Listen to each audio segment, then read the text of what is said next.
Hello. Yeah, it's me again. Hi. I'm gonna be drawing Dragon Girl today. Let me grab the thing. Fuck. There we go.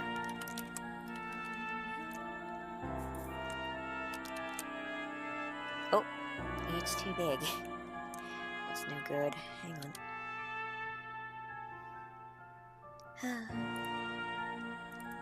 Okay, what do I have to do?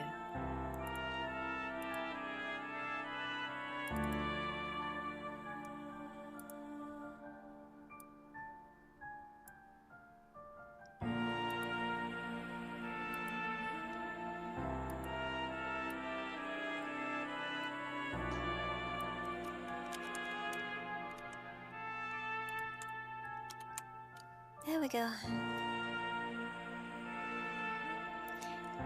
Alright, let me move this around.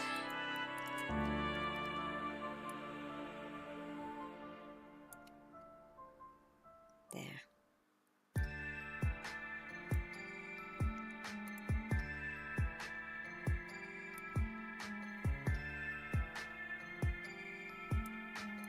That's the draft I'm going to be using for the background.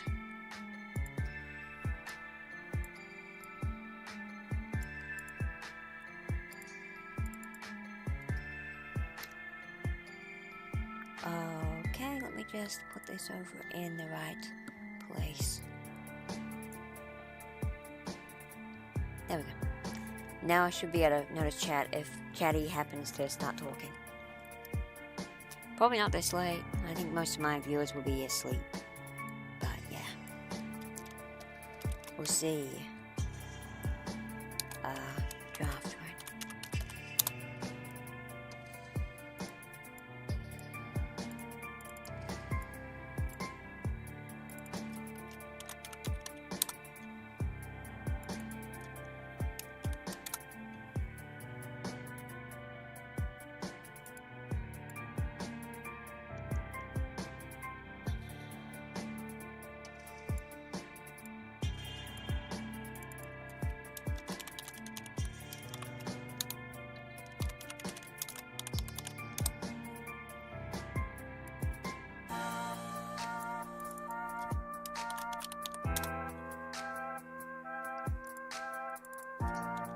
I'll give some info about the character in general in just a minute. I just want to get these basically set up.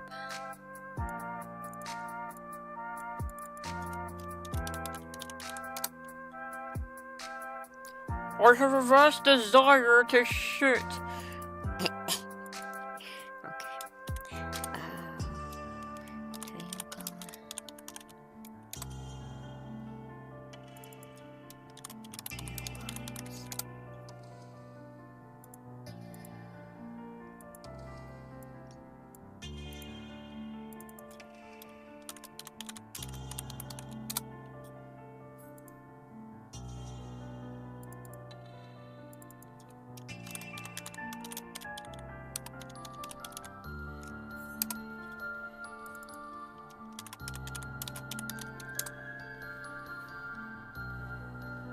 Yeah, this is only a draft. I won't be following it like 1-1. I want to have the head actually turned towards the like basically profile view, towards the viewer. That is just how I happened to draw it in the way I was doing it.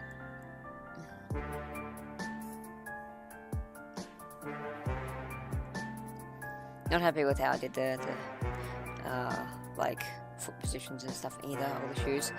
Right, so let me give you some basic background on this. Since right now it's probably a bit like, huh, who the hell is this? Why does it look like one of the species of Yee's race? Or like Yee or Wee. And there is a good reason for that. This is a character for a... Darn it. One moment. This is a character for a very future game, so... At present, she's, her existence is pretty esoteric. The only thing anyone knows about her is these sketches that I've shown around here and there.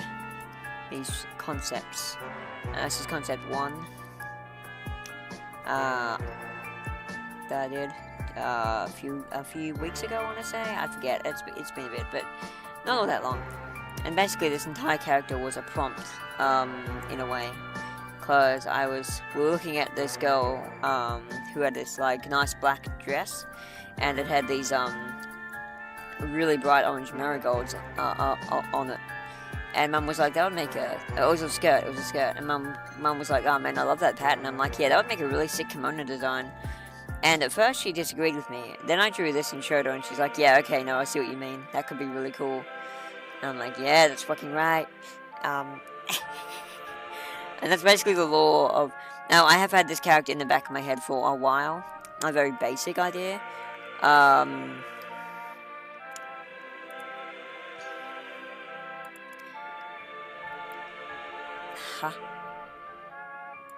Okay, fine. So yeah, but now I'm gonna flesh it out long before I have any real need to, because this character is gonna be for a game called Beyond. Now, if you're confused because you haven't heard of that game, that is the correct response. Pretty much only my really close friends know about it. It's kind of just one of those esoteric games that I don't mention much because it's just so far away from the point I can develop. Like, and it's like one of those games where it doesn't even take place in the plane that all my other games are. Like, even Junked, it all takes place in the second plane, which is fiction. And then you have like the plane 4, which is Beyond, which is where Yee and Wee are from, and also this girl. So yeah, and there's a race of dragon people there, and that's the race. We don't even know the name of the race. Like that's how that's how esoteric this shit is. It's you could say it's beyond my comprehension, at least for now. And then of course you have characters like Thewi, who is from the 7th plane, which is like the highest one, and there's no like literal translation for what the plane is called. It's in these bizarre symbols. But it basically is the administrator plane. It's basically where the guardians of the entire, not even multiverse at this point, like, cosmicology reside. Thewi is not one of the admins. Well, there's like, so there's 7, and there's like one for each, like, plane. And they all have names similar to, like the King in Yellow. Like, for example, Thewi's master, we don't know them at all. They're like the fuck, what do I call them? I have titles for them anyway. But 2 were mentioned in the end of the, first, Star Chase Artiste Acumen video. The Arctic and Black is one. And the other is the, not Queen in White,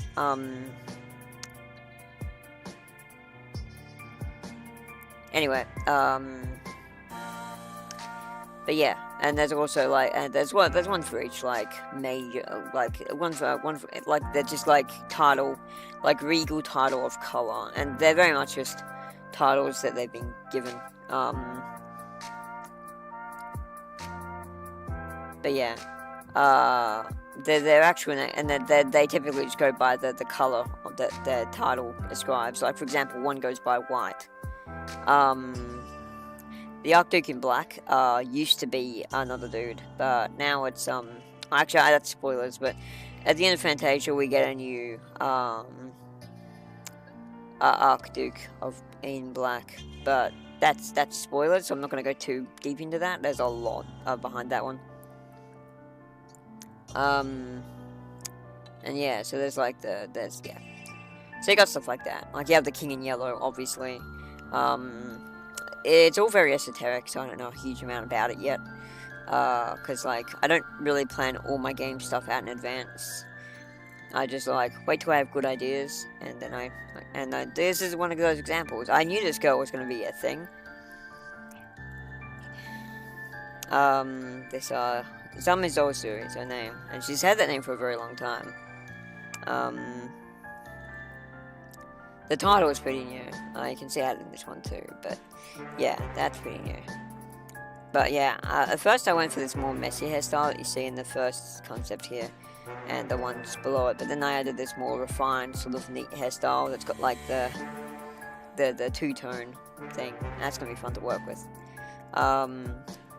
And like Yi and Wei, she's got like a bunch of wings, except she has 6, because she's got 2 sprout from her head and 1 set from the back. The eye is also different, because she's a red. Like, I'm gonna go into the case system now, god damn it. So basically, there's, I think 5 cases? Yeah, red, gold, green, blue, and, violet. So, and the red is like basically the top. Like, this girl is an elite. She's really, really strong. Like, stronger than Yi and Wei combined. So she's really powerful. Then, like, Wei is really strong. Like yellows or golds or ambers, they get called a few different things. They're basically like the in-between of, like, they're basically the second in command, basically the pretty prestigious. Like, they're basically like second to royalty. Then you have then once you get to green, it starts becoming just grunt workers. Like, green is just like brute, like usually they're workhorses because their trade is like just brute strength. Golds have a huge amount of like just magical power, which is kind of like a huge status thing. And reds are terrifying because they have crazy, like, psionic abilities, like mind controlling, telekinesis, more crazy stuff than that. Like, basically able to just, like, use their mind to crush objects, like the interworld fucking singularity. Like, they're really strong. And then, like, greens just basically have, like, huge strength. Blues have huge speed, so they usually get, like, and blues are below greens, and they're usually just assigned as, like, couriers, Uber Eats drivers, for example, like, things that like, speed is a huge, like, bonus for that. And then you have the violets, who are,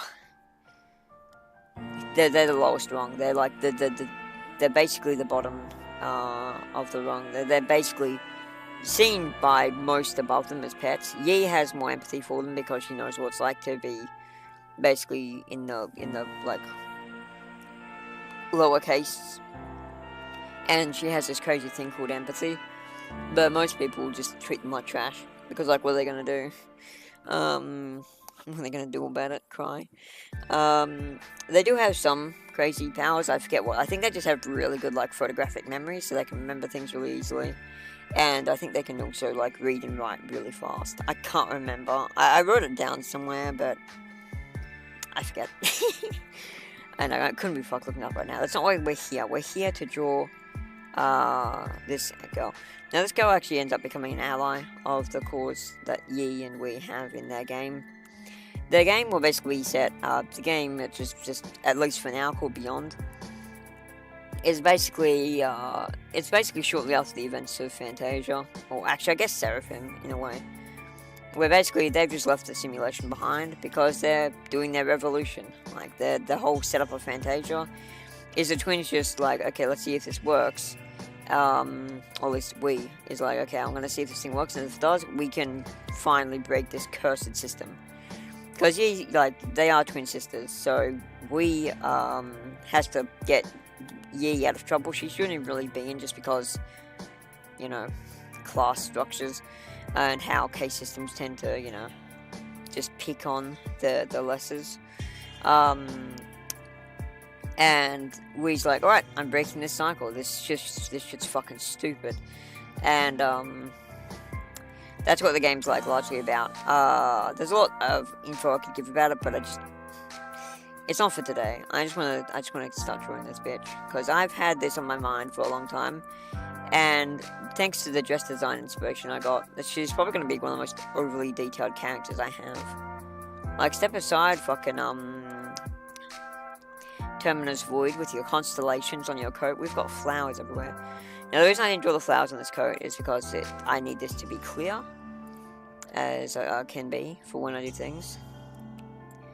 And having, like, you know, all this detail can make it difficult to see what the fuck you're doing.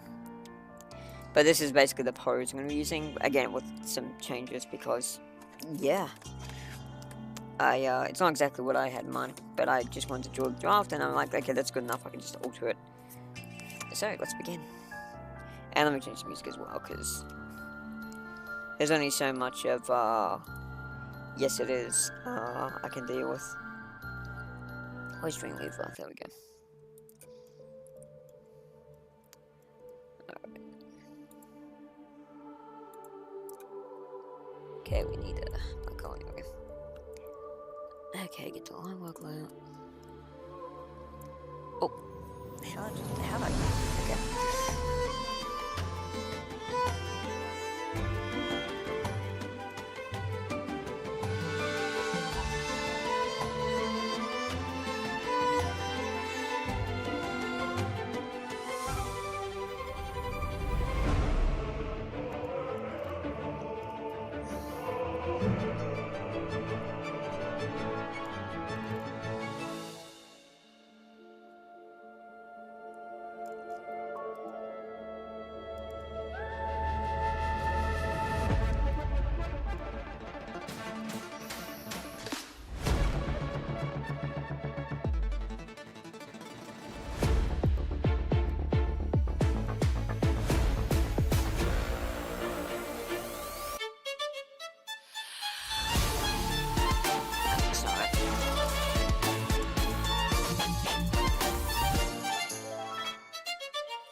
Ouch.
That cheek's too pudgy.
begin with, actually.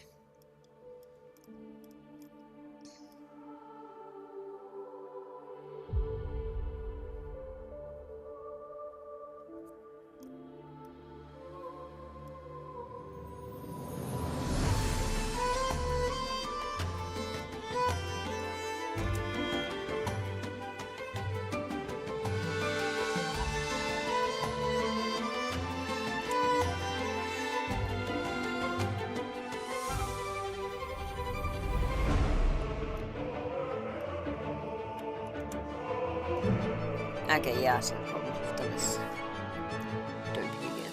Thankfully, this can fucking. This can be fixed now. Ah, what's my thing? Mouse, please. There it is.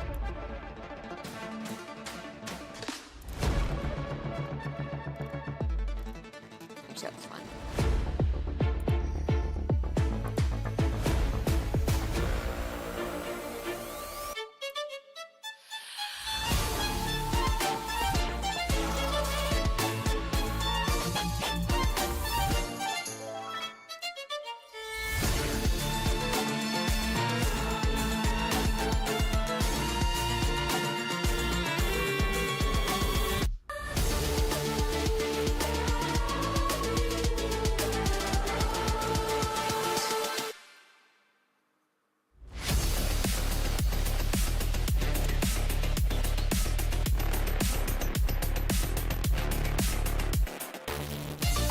Alright,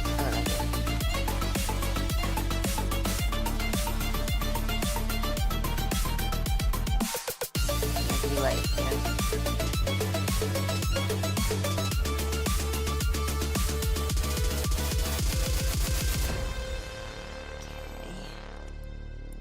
Okay. This is a general guide for where the heck would be.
Oops. Anyone who tells you hair is hard, they're a fucking liar. Anyone who tells you heads are easy. Wait, no. Hair is hard, yes. I missed that. I got that around the wrong way. Fuck. Anyone who tells you heads are easy, like drawing heads and getting them right, is full of shit.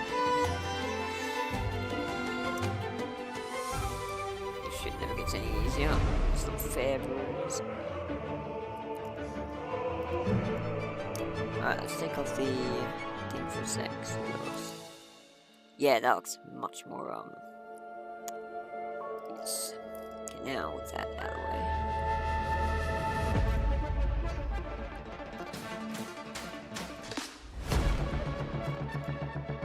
Cool. Alright.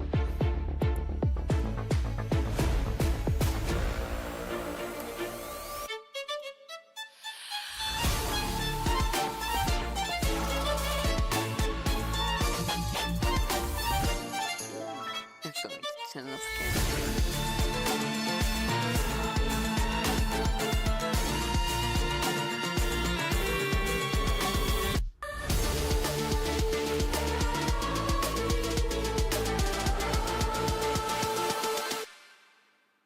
Oops.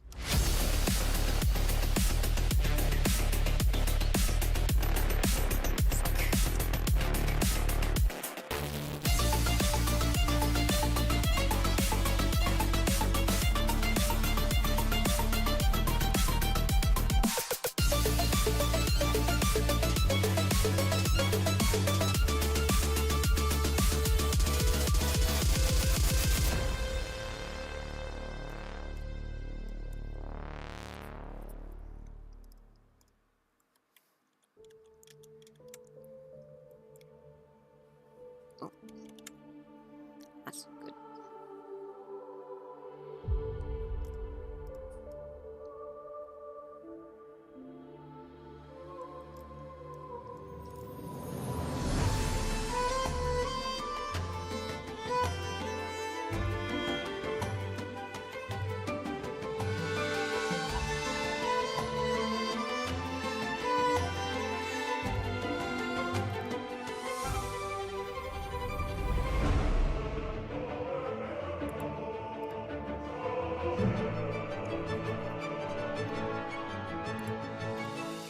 His music too.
Face one there.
Very particular iPhones.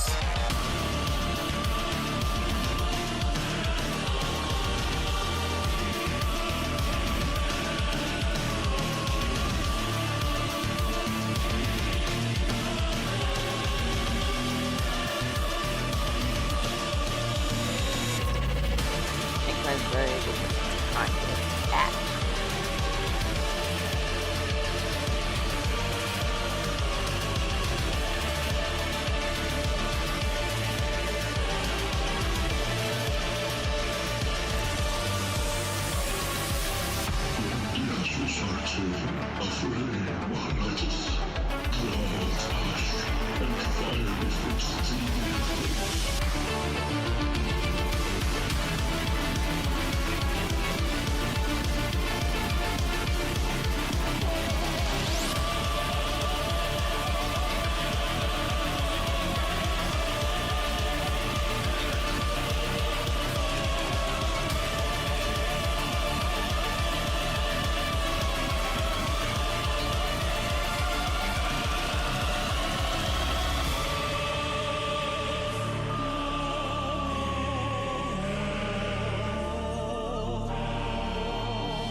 Oh, focus moves.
Probably just facing the front on just to keep the babies.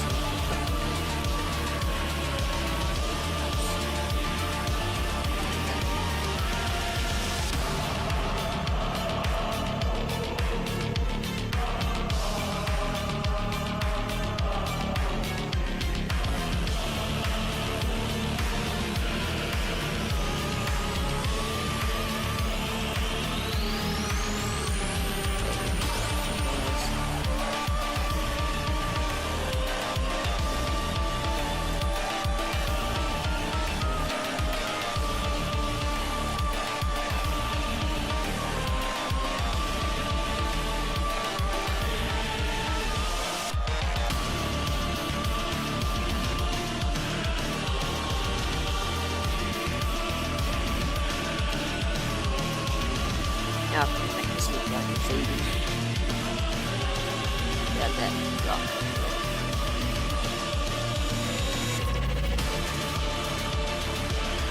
Fucking mouse.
Alright.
frick. That's going well too.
Frick.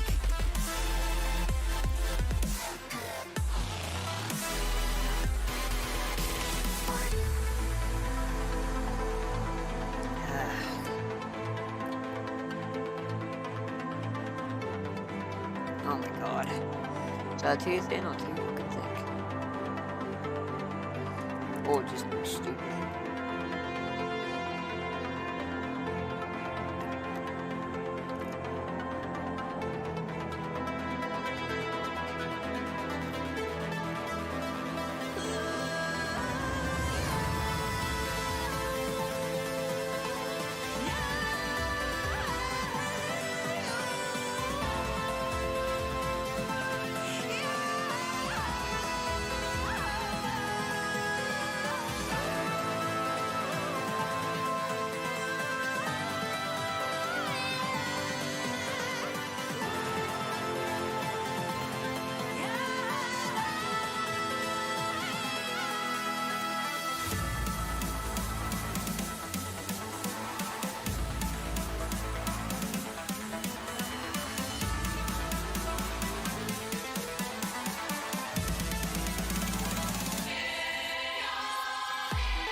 Whew, there we go.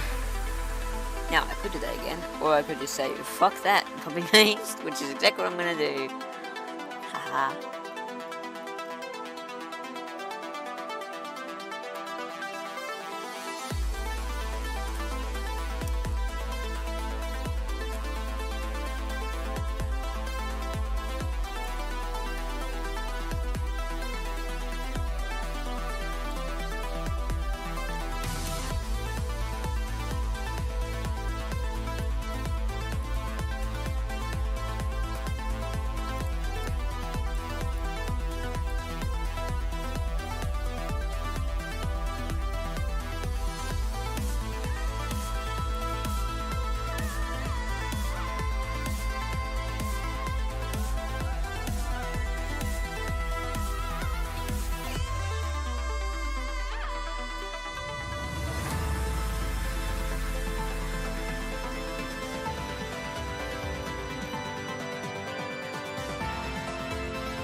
see if it drops for a second.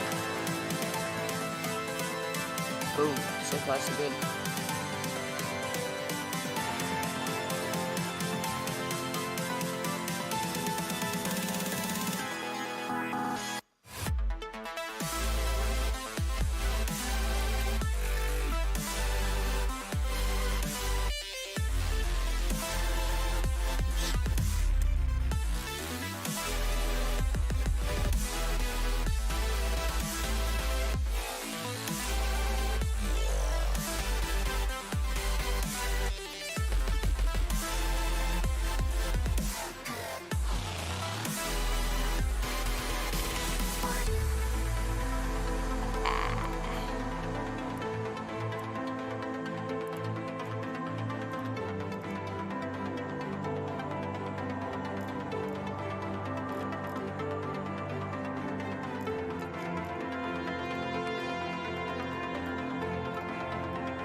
Where's my fucking mouse? There it is. I was thinking, there we go. Eh.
This is going to be great fun to connect. See what I mean?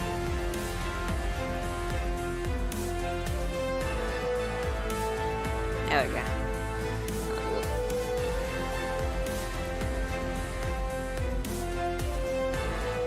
Fuck.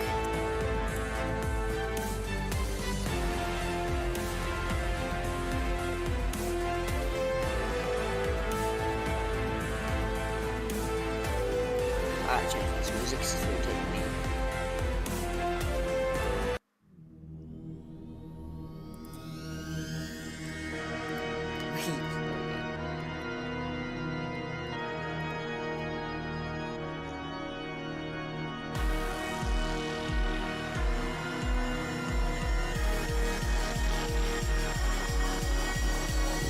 Wow.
Oops.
Salad finger syndrome.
Fuck off, Epic Games.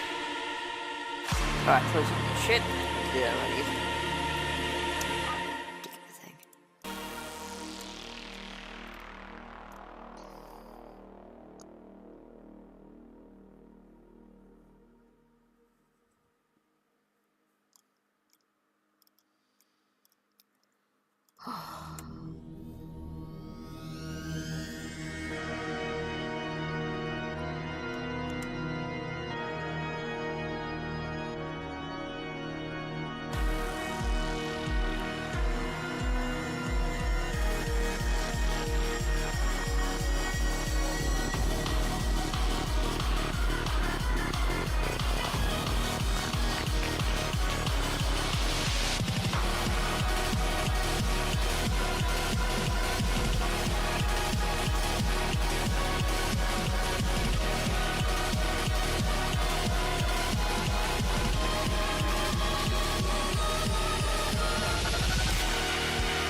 music cat. Music cat. Yeah.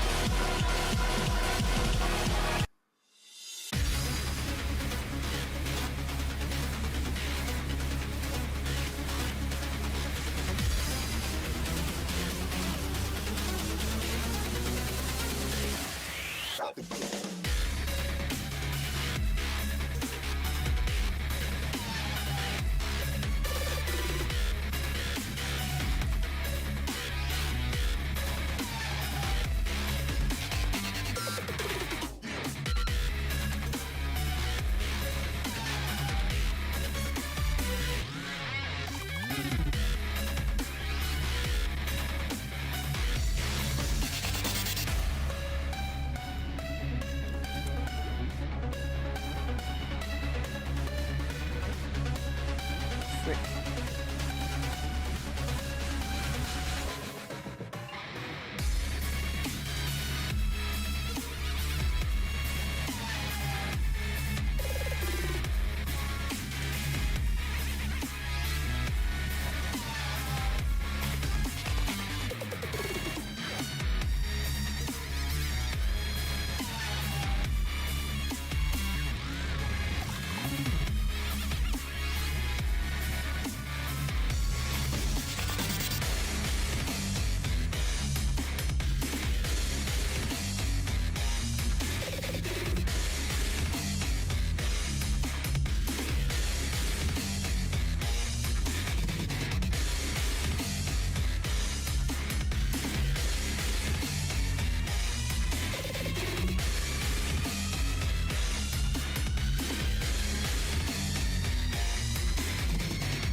One day.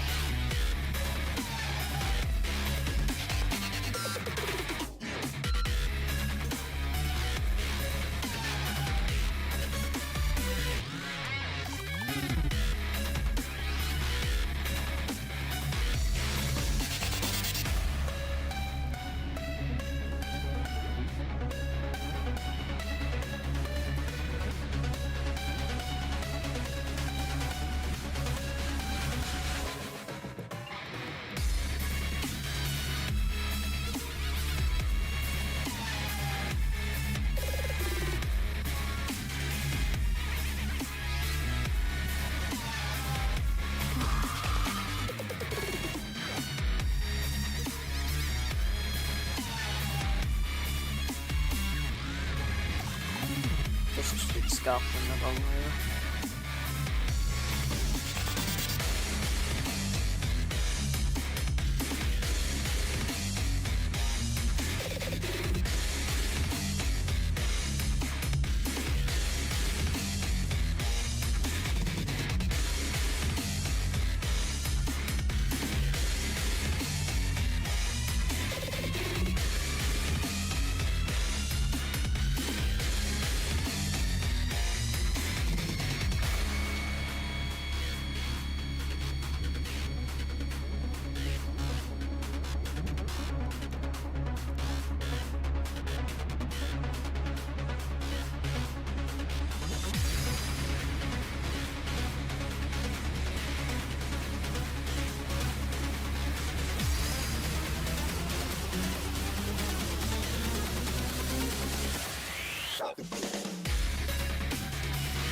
Okay, I'll change music again.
Wait.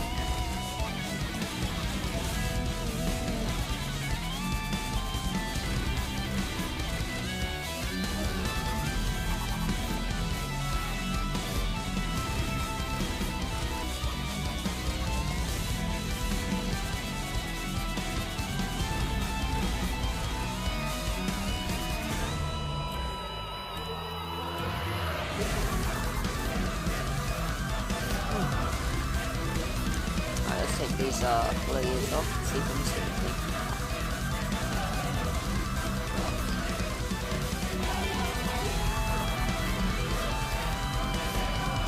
Ah, yes.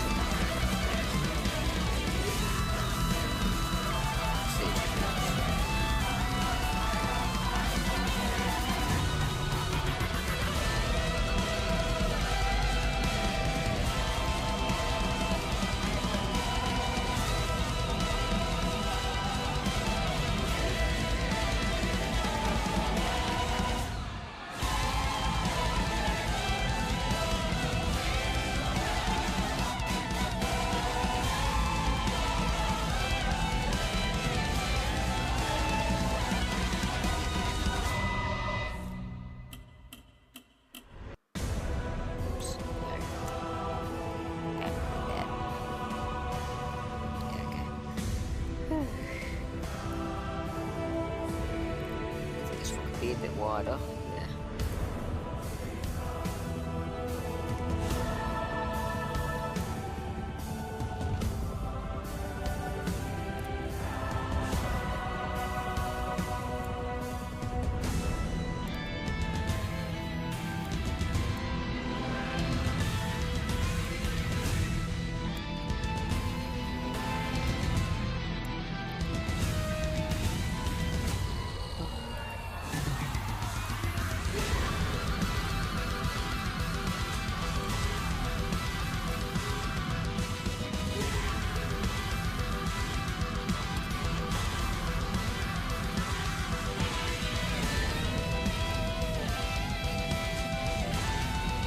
mouse.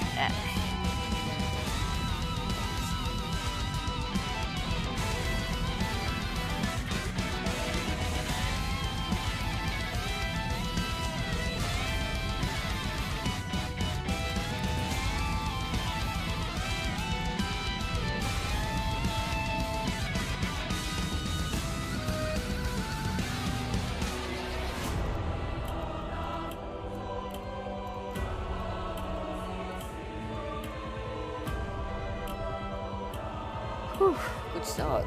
Good start.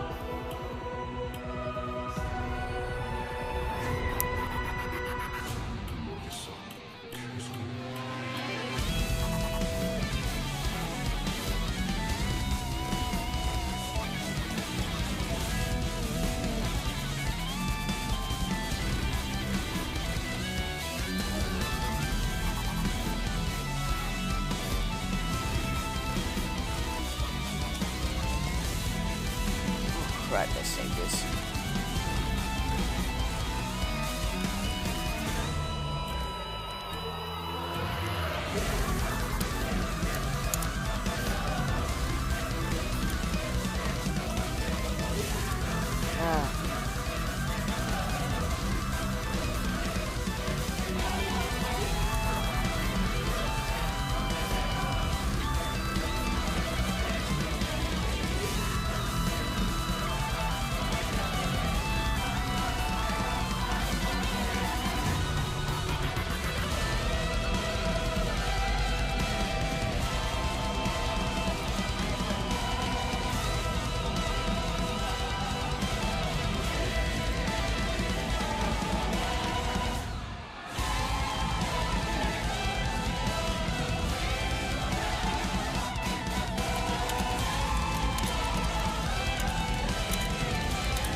And the scarf, I'm gonna throw a scarf here as well. I got the tail wings and the scarf.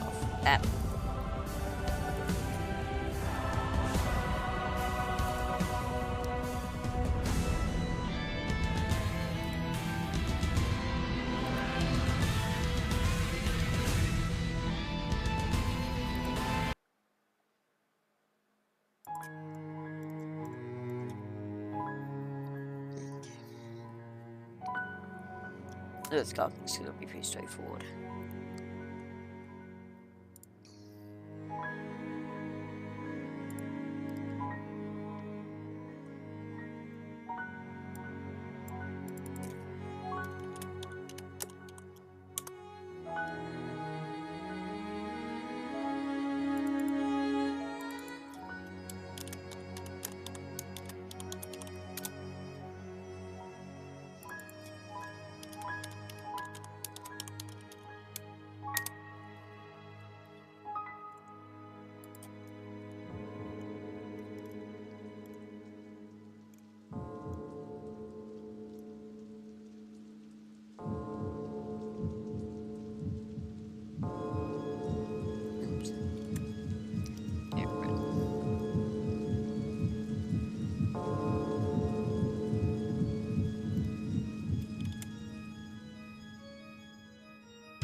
Actually went about this way.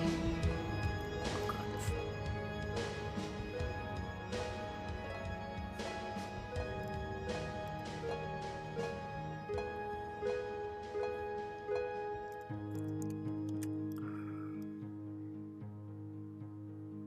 Fuck.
Okay, tail time.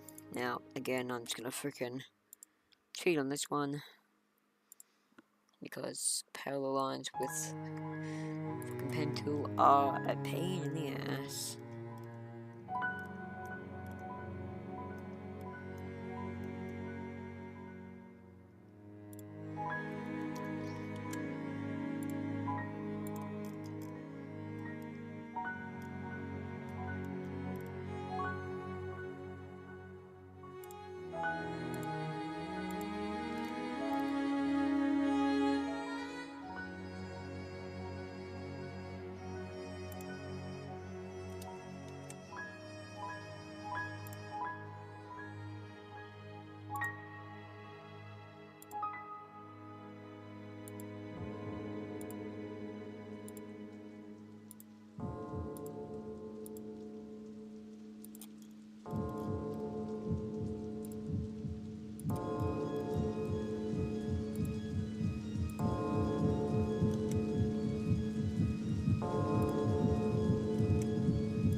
Shit, I think I did something wrong. Where the fuck did I go wrong? I didn't. Wait, what? Oh. Oh, I see, okay. I didn't actually go wrong, I just forgot I did that. It's my bad, oops.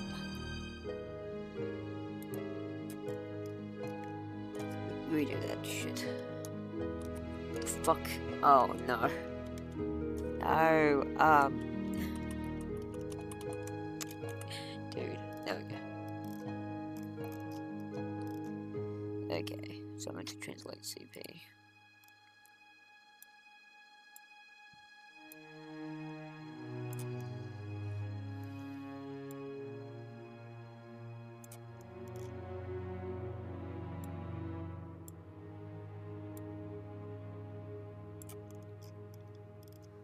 Oh, no.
Oh god. Section.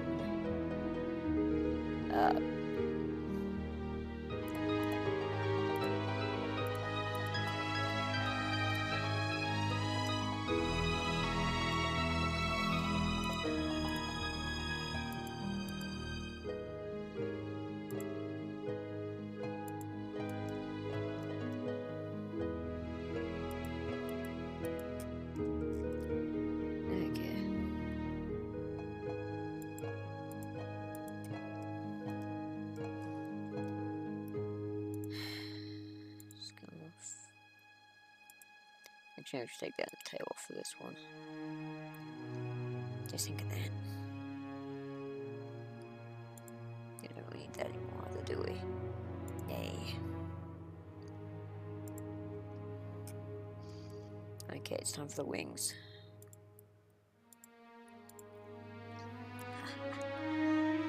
Oh dear.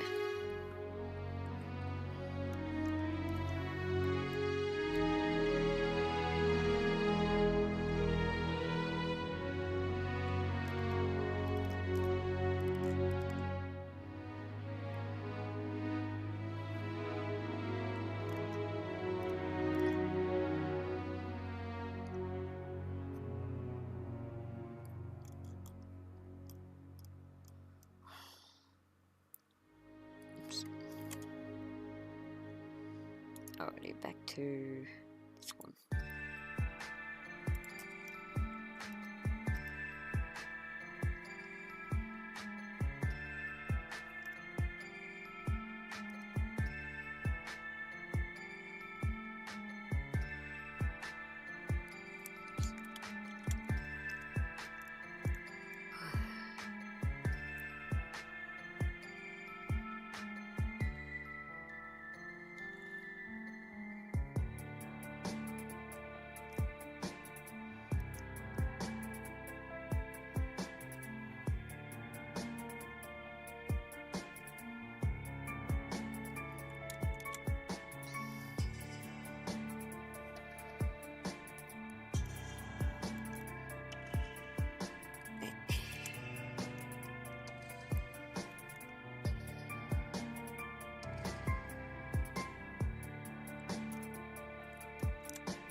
Yeah.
just gonna be hit by the coat, so I'll move that.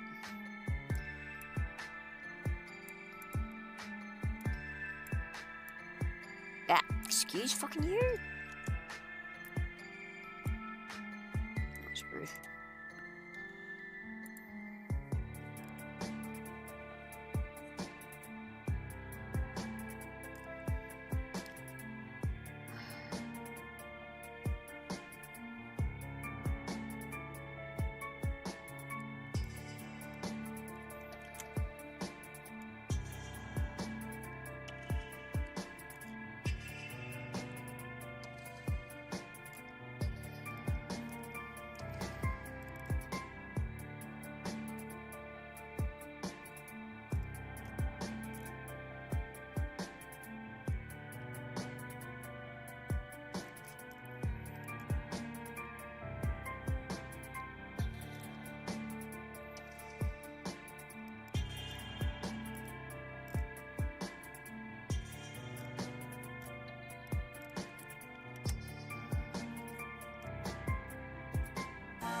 What? Oh.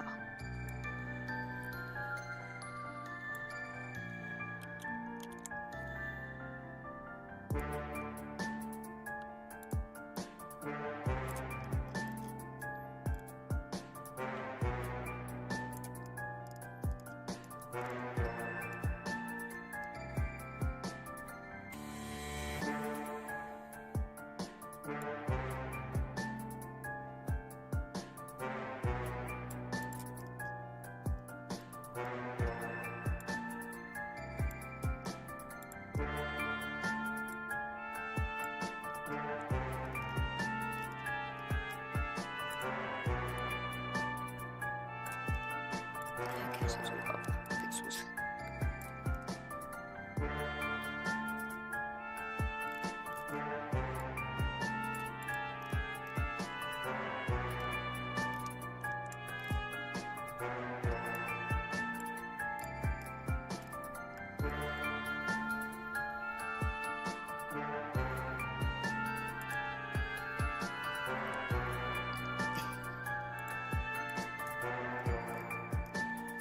There we go, the wings are done, yay.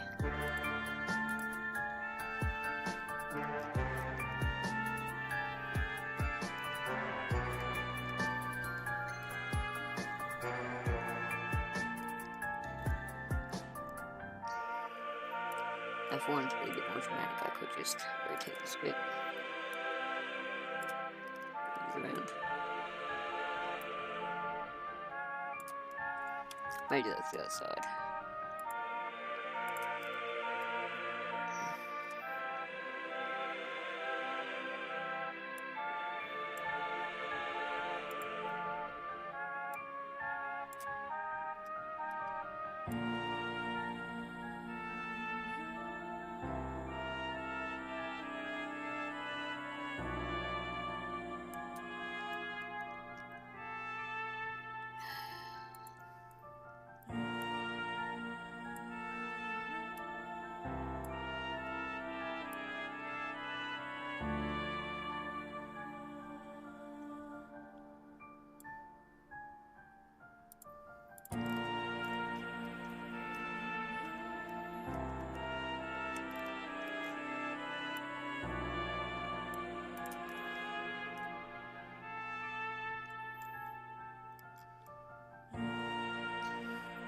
Wow, it's all line work done, is it? Well. Now the fun part comes, just adding the white bases so I can get this to look basically how I'd design. I just got the background layer, of course. Just, oops. Wrong combination of, there we go.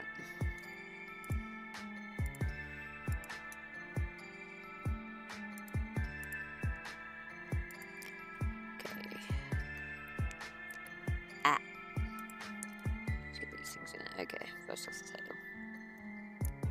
Alright, looking. Which is done now.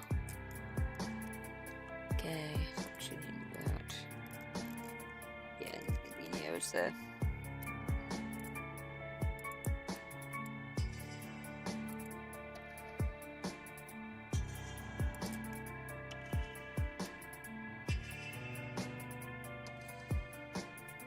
Cool.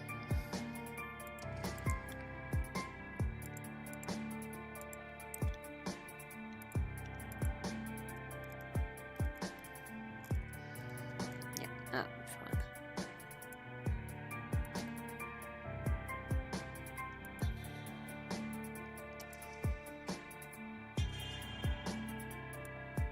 Oops.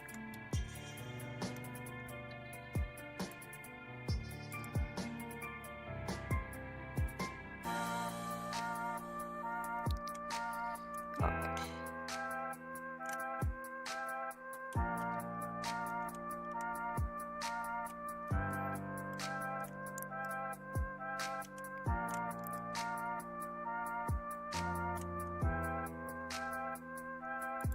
Oh, I had about this whole time. Okay.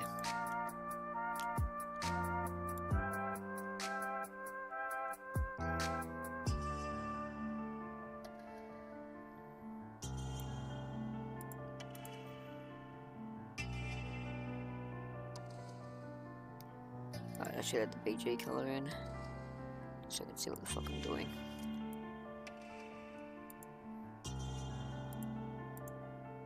Yeah, there we go. Okay, that's correct. Good.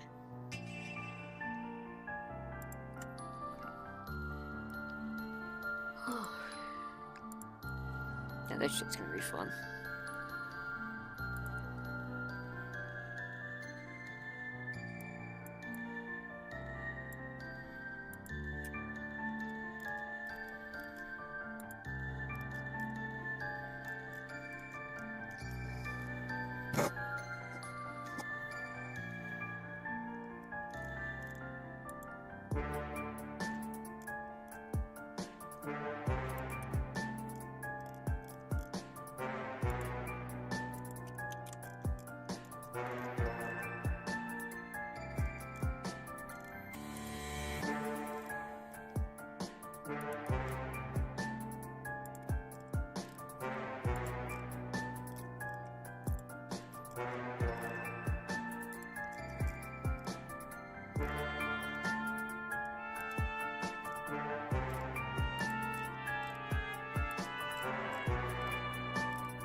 I think that's always the end.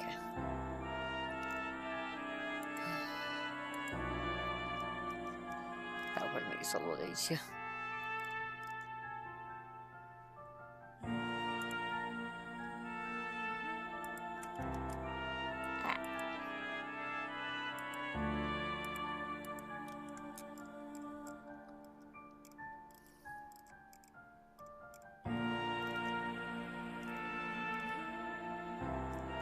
Okay, get this lower tolerance now. Okay.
That's that one done.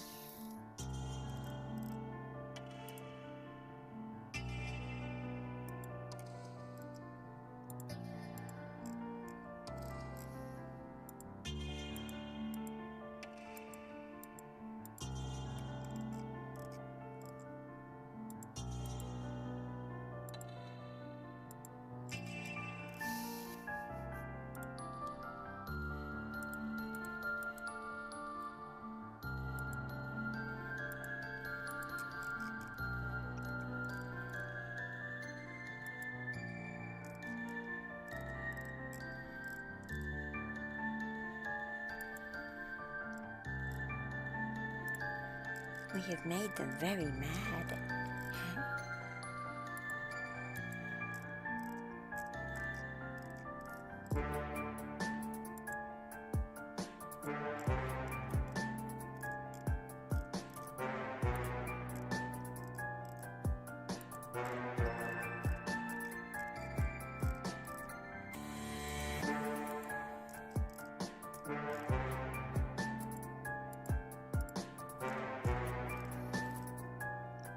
I will change music soon, I promise. I'm just currently focused on getting these wings color selected.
Okay.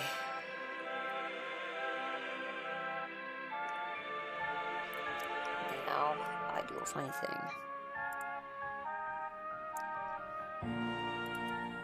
I deselect the bones and the claws. Oops.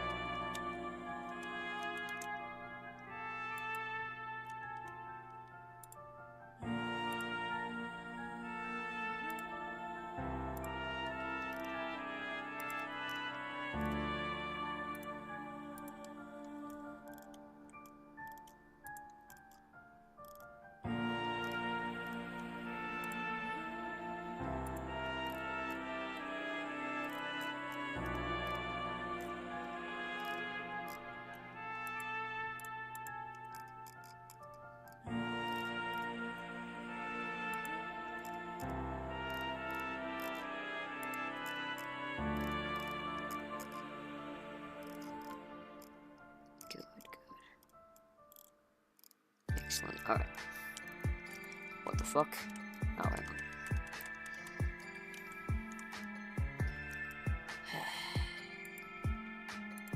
There we go.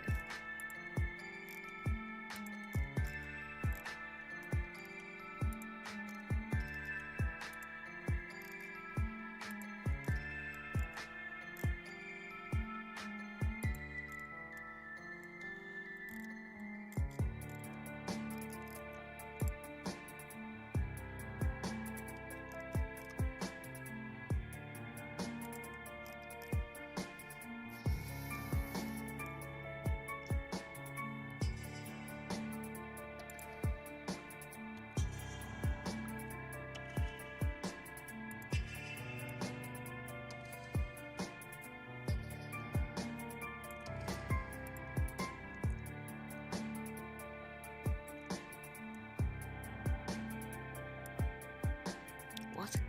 Ah, fuck's sake. Did that wrong.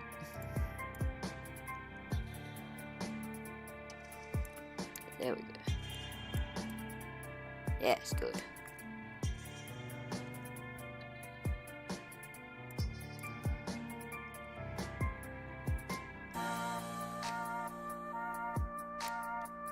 Oh, good. Now the main body color. Haha, fun. Hide all these while doing this.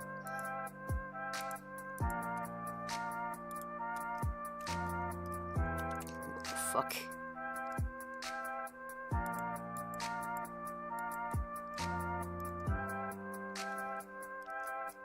Ah, I see. I think.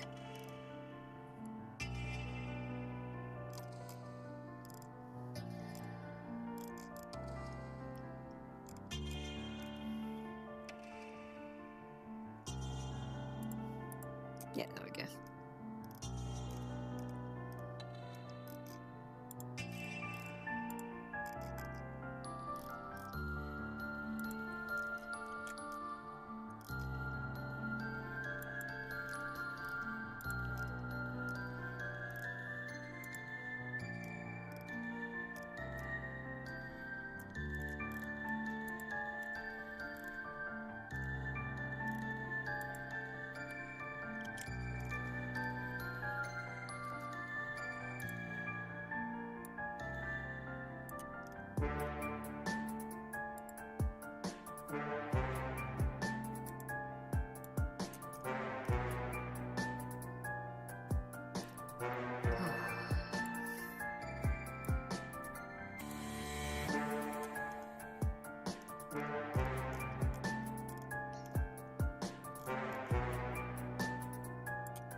is gonna be fun.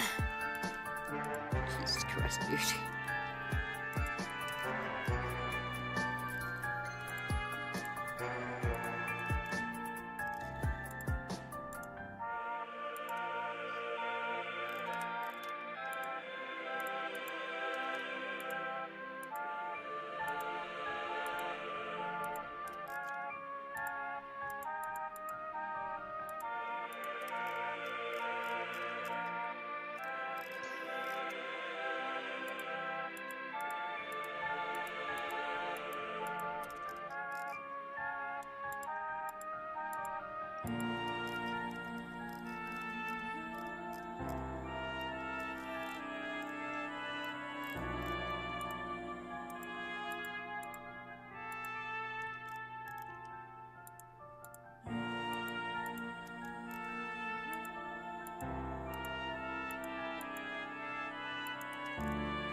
Goodness.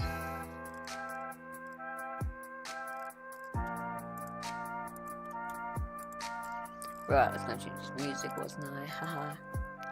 Let me try and find the other person. Let's see if I can find the other person costumes. Oh, I should be able to that fucking.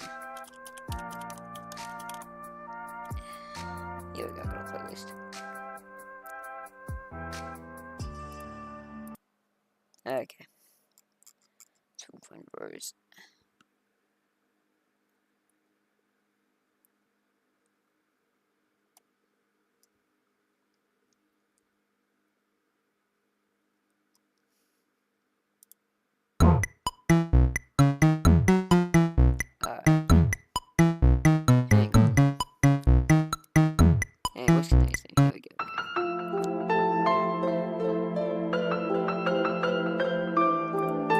Pretty much just a theme from the fucking comic, just a bit more subdued. You can definitely tell this is a Toby Fox theme.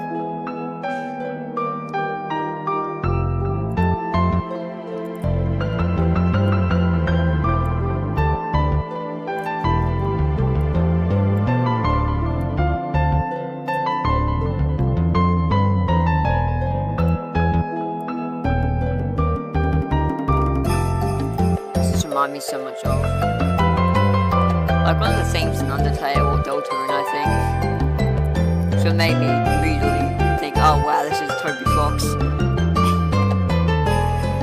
I think Toby Fox was only supposed to be original. Yeah, I think. Actually, I'm not sure about that. Because like the Homestuck like OST was done by a team, wasn't just Michael Bad Bowman, something like Jeremy Salatrez. Like there's a bunch of really talented composers on there. I could look it up in a minute. But this sounds like a Toby Fox theme. It sounds very much like his work, his typical work. I'll quickly check this up. Actually, it's gonna bug me if I don't. Bandcamp. Hopefully the OST is still up.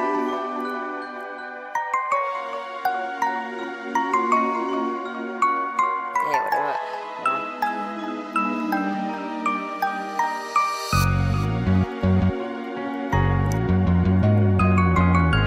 Darling, can I? Here we go. Yeah, it is by Toby Fox. Okay, just make sure. Yeah, Toby Radiation Fox as you went by back then. Alright, let me show you what I fucking mean. Like his original theme from the comic. Let it go. Yeah, see, it's pretty much identical. It's just more rich. Hell, they might have just done a freaking bass boost to it and called it a day. I cannot tell.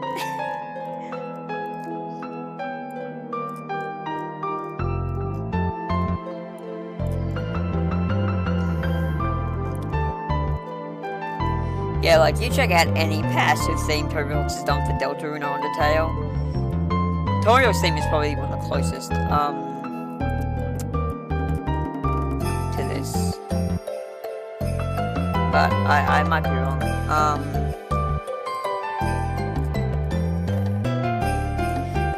A lot of his feminine themes tend to sound pretty similar. Oh, now I've actually got questions. I wonder who Rose's character theme was originally by.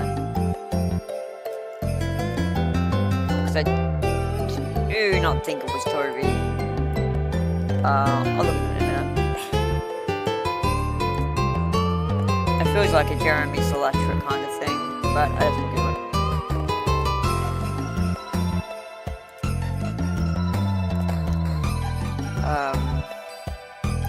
Terezi. Curious who Terezi's theme was by. Yeah, it's also Toby Fox. Alright, I figured it was. It sounded like his kind of theme. Friska, I don't remember what her theme sounds like exactly. Okay, yeah, that's Toby. Yeah, I think everything on this theme might be Toby, Radiation Fox. Maybe not everyone.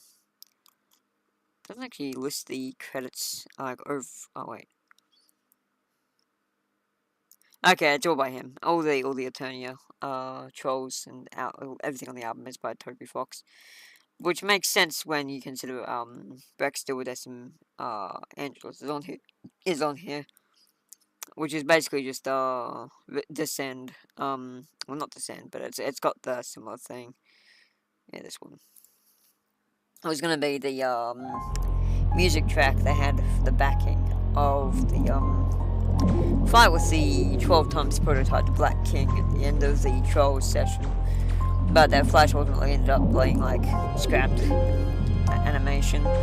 Which, holy shit, I can understand why it was a pretty active project. I do like that some cool folks just went and fucking did the whole thing, community, animation project. And just did it instead. That was fucking cool. It took a while, but they got it done. And it's really fucking cool. Pretty similar to, I imagine, how the Vision was for it initially, so they did well.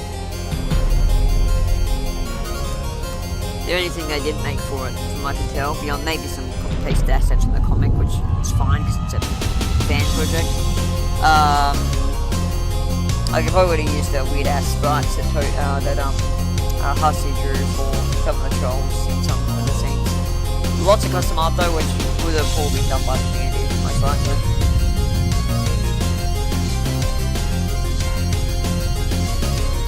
Homestuck community was crazy. I didn't get all that deep into it because I'd like to live above the age of 30 things. But the few things they did make, the Opal window was really cool. including the Let's Read Homestuck thing, which several voice actors from that have worked for me and will continue to work for me if they're down for it. I'm actually about to, at some point pretty soon, I am going to send Kate more lines, because she's the voice actor for Asperia, Frostwhisper, and Tactile's Mina. Like, pretty different characters. Tactile's Mina being this calm, like, wise alien girl, and then Asperia's like off of fucking cakes, crazy, evil, psychotic bitch, and it's like she can do both, and it's amazing. She's got a very I want to say Northern English. People keep saying Wales, but I think she gets annoyed when that happens because I don't think she's actually from Wales. I'm pretty sure she's just Northern English. I could be wrong though. I have to ask her. I have her on Discord. I think I'll keep doing business with her through Gmail with her though, because she's more likely to see it. Anyway, yeah, Kate's awesome. She's she's also a really good artist. Honestly, artist is probably her she'd call her main trade, and like doing voice acting is something she does on the side for the most part. And it was her who helped me like realize my potential and also get way faster at drawing characters and stuff. Like, she was the one who said, oh yeah, do speech rules, or like, time yourself, do all that stuff.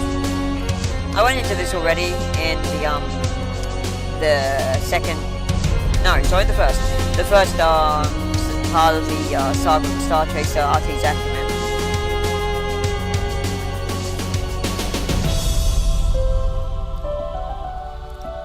Okay, fun. Now I was gonna make a wing webbing color later.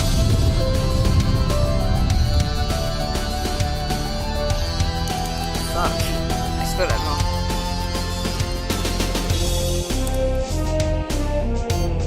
I'm also like trying out some new voices. For instance, I recently learned how to do Kermit, kind of anyway. Without any my voice book, because the way I used to do it was very interesting. Let's put it one way. I basically doing my voice like this, and it didn't sound like Kermit. It was so stupid.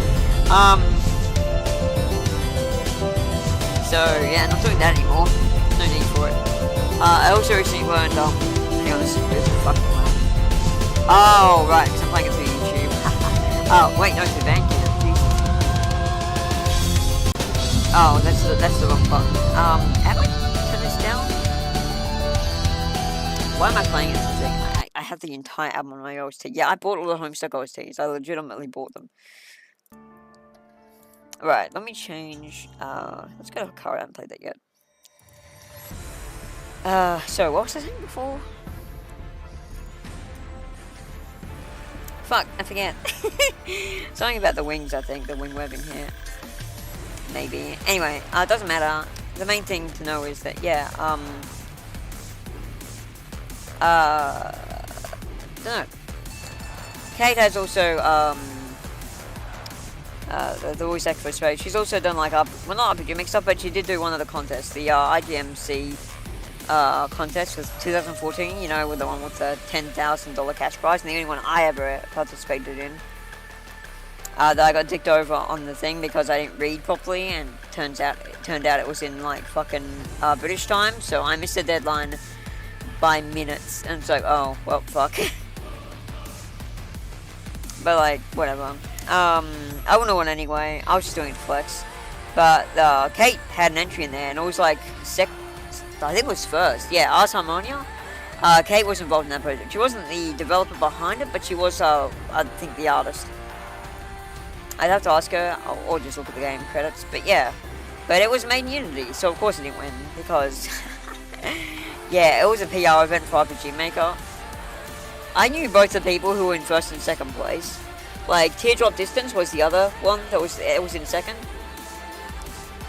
And it was by my friend Omega7, who used to be like basically the closest thing I had to a boss. He was basically the leader of, he was basically the host admin of OmegaDev.net. And yeah, he was making an engine, and he was showing it off. So people could be like, oh, this engine is cool, wonder what he used. And he's like, oh yeah, this is the one I'm custom making with the Omega Dev team. I was one of them. kind of. I submitted what I could, but you know, I didn't have a huge amount of skill with art back then, and like he had Z and PJCR, so like, I was like, I didn't need to help anyway, because as you know, those two now work for me. um, I think mostly the production of that engine changed around to being within his little company. He has a dev company. They made a pretty good Pokemon game apparently, or Pokemon like knockoff.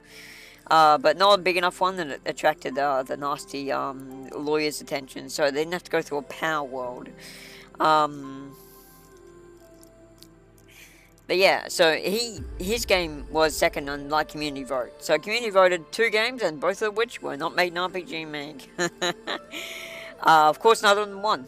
You know why none of them won? Because yeah, the whole thing was not there to put developers in the spotlight for making cool things. No, it was there just to pump up the program. And this was shortly after, I think, VX Ace released? Yeah, 2014. This would have been not long after VX Ace released. And like, hey, we need eyes in this program. Because, I mean, I don't know why. VX Ace sold well. The Unite one I completely get, because Unite did not do well. Holy shit, the general community sentiment against the engine is, it is bad, which is correct. Not even so much the engine itself, it's mid. It's not great, but it's not horrible.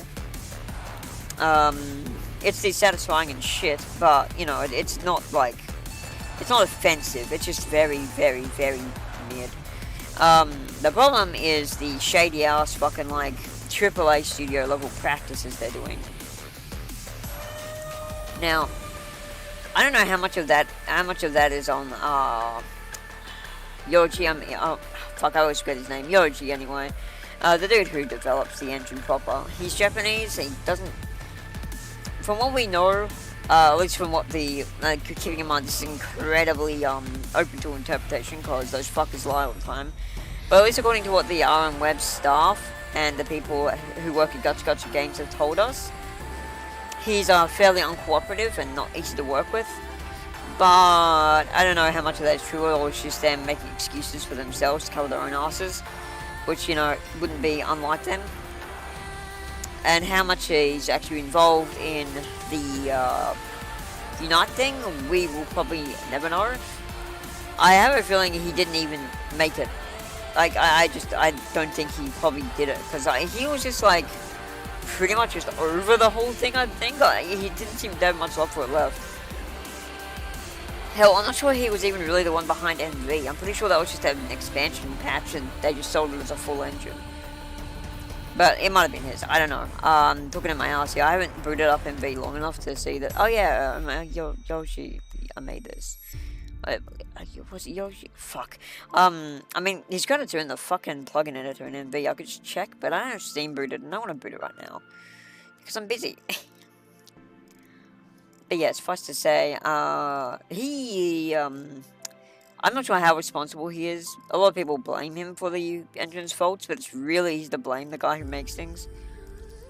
But they could be maladaptations that Gacha Gacha Games, or Degaka as it used to be, made.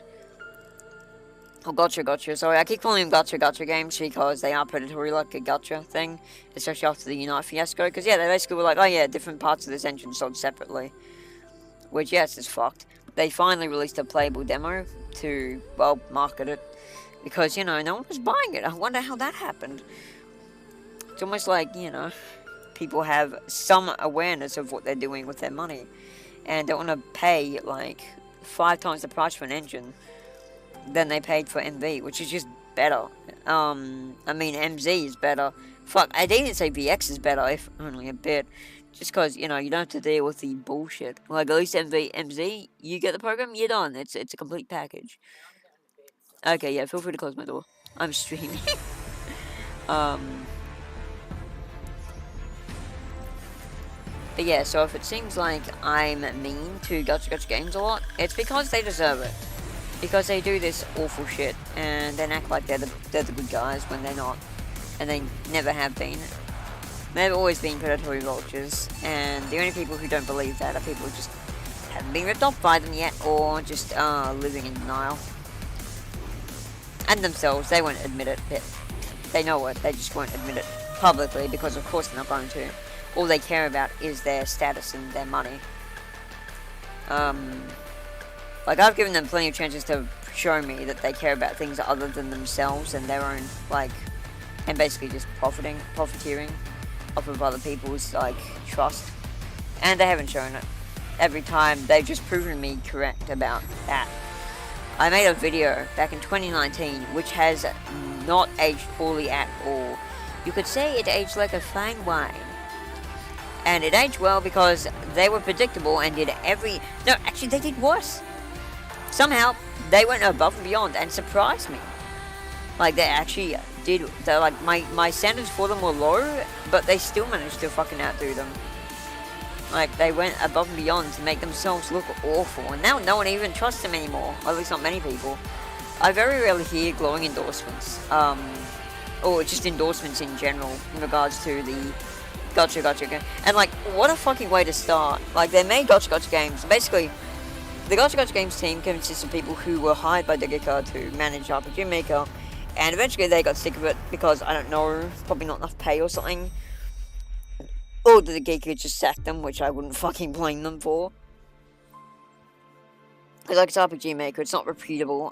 It's very much known as that engine that kids use, and that is responsible for the rot on Steam. It's got a stigma for a good reason. Like, people say, oh, it's got an undeserved stigma. No, it's entirely deserved. And the fucking people at Gotcha Games are the ones who more or less made that stigma even worse than it was already. Because, yeah, their tagline for the release of MV was, like, something that just basically said, oh yeah, it's easy enough for a kid to use, but powerful enough for a developer to use. Which is basically like saying, oh yeah, no, buy it because it'll be easy to use and it's powerful. And this basically, I mean, it was a good slogan. In hindsight, like, they probably didn't think through how badly that was going to affect it when, you know, and MV is probably the best engine they've made. At least from my personal experience. And I've tried a lot of them. I've tried at XP. It was bad. I don't know why people fawn over XP. I don't know why some people fawn over XP so much. Yeah, the mapping system's good. Great, awesome. Unfortunately, it's limited in just about every other fucking aspect, and the programming language is absolute. Like, it's very, like, this was their first real thing where they had a, scripting interface, and the inexperience shows. On top of that, it's also one of the worst for event lag, which, you know, I'm me. I make bullet hells. Can't have that. I had a dual system, which was turn-based, and it was still lagging with that. Then VX came along, which was actually, I will not argue, it is actually worse than XP. Like, people were like, oh, you know, VX is better. No, it's not. VX is not better than XP. VX is the worst one until you hit Unite. And it was the one I started on, so I should have the rose-tinted goggles and be, like, defending it. But, like, no, VX was dog shit. It was just basically XP, but with a worse mapping system and a worse art style. Like, XP had inconsistencies in its art style, don't get me wrong. Like, it would switch between these, like, really cartoony, like, 90s anime graphics for the battlers. But then have all this other stuff, which was, like, this really nice, beautiful, painterly looking, like it was hand-painted. So that was really dumb. But if you just didn't use the battlers and made custom battlers, you were fine. And if, like me, you were making systems that didn't rely on battlers, it didn't even fucking matter. It definitely had one of the best RTPs. It and MV have probably the best RTPs of all the engines. MG's is pretty strong too. VX's is dog shit. VX Ace, it's mid. It's fine. It has what it needs to have. And it doesn't make me want to throw up. MZ's definitely has problems though. The main reason I got MZ was actually for the RTP, by the way. Not for the character art or any of that. Like, I have my own art, so you can do that shit. Like, that's irrelevant. But no, I'm talking about, like, I'm talking the things that actually, like, matter to me. Like, backgrounds, title images, stuff I can use for Fantasia, basically. Battlebacks. Most of those are fine. The battlebacks are a bit weird in some places, but I think they fixed those. And also, the ones that were weird were things I never would have used anyway. Or just had a better equivalent in either VX Ace or MV. Oh yeah, another bad thing about VX. You know how we had battlebacks and like you know, that system? That's gone. They just did the Earthbound thing. I think it was the laziest fucking shit they ever pushed out. Like, people are like, oh, MC's lazy, just a carbon copy of VX. I mean, of MV. It's like, yeah, kind of true, but at least it's had actual effort put in. VX, it felt like a new program compared to XP. VXH felt like an expansion pack, but it was good, so it doesn't matter. Because they added the features thing to all the database tabs, which was just a game changer. Menagerie would not have been able to be made to the degree it was if it had been made in VX. And actually, it did start out in VX. Like, because VXH wasn't out when I started Menagerie. I began working on that shit in 2012. Shortly after I released the release build of Menagerie. Of Intelligence. Like, Intelligence's very first demo dropped in 2014. No, 2011. Jesus, it's been a while. Then a year later, I was like, yeah, you know what? I've had fun with making this game. I want to make another one. I want to make another JRPG and do things a bit different. And you know,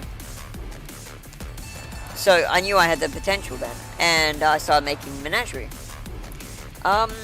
And thankfully, not long after I had begun, VXX was out, and I played around with the trial version. I'm like, oh yeah, this is going to work so much better. Why the hell am I using VX anymore?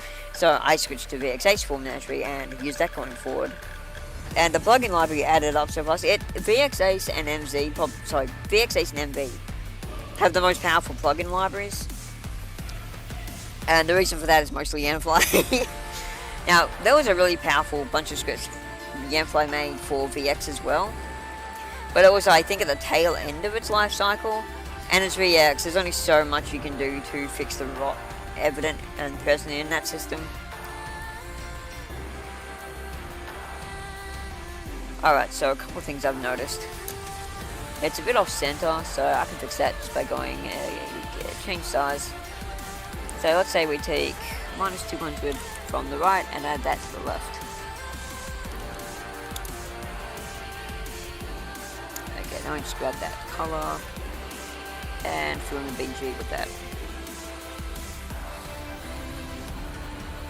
Where's my mouse? There we go. I might have to do this in 2 sessions. That's better. Now, yeah, she is low down, but that's fine. Because I was planning to have some stuff above her in the background, so. And the foreground. Yeah, that's much better. I think we could do a bit of a change. Change size. I want to make it a bit less to the right. 25. Oh, that's an equals, not a subtract. There we go. And then 25 to the right. Yeah. Oh, good. It's just remembered I had thing in there. Cool. Alright, sweet. I'll just use the color I've got primarily selected. Alright, so that will do for tonight. That's come out very well. I do like the pose. Holy fuck, these hands. It's odd to me I had more trouble with the wings than I have the hands of this one. Like, the hands just kind of can't. Like, this one looks a bit weird, but it'll be fine in the thing. No one's gonna pay that much attention to it. Now, the bow on her, like, Obi, or Obi-Hime in this case, wasn't expecting to actually do that. That was, like, unplanned, but I'm glad I did. It's nice to touch. Nice to plan. I'm just gonna make sure I haven't missed any details, because there's a lot of details I could have missed. I mean, obviously, I can't talk about anything on the major layer. As in the color layers. Like the sunflower, sorry, the marigold's going to be done on the color layer itself. Over the color layer, rather. Going to be like a pattern. Got the nails, got the eyes, got the detailing on the eyes. I've done the detailing on the tail yet, because again, that's on the color layer, so that's irrelevant. The hair, we don't see this part of it at the back, so that's fine. Again, that's color layer. They look like weird, like patterns on her pants. Yeah, I think I got everything. Cool.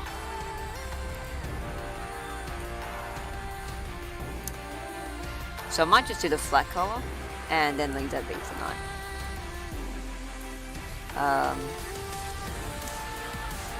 So she's a red. I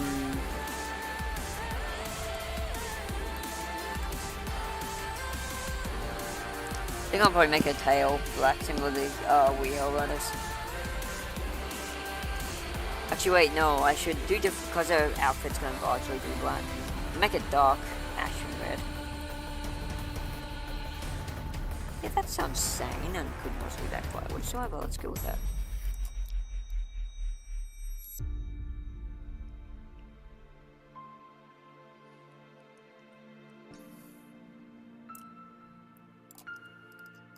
Cool, that's the tail done. I knew that one was gonna. That stage was always gonna be easy. Okay, so wings. Okay, so I'll do the base color first because it's exactly the same.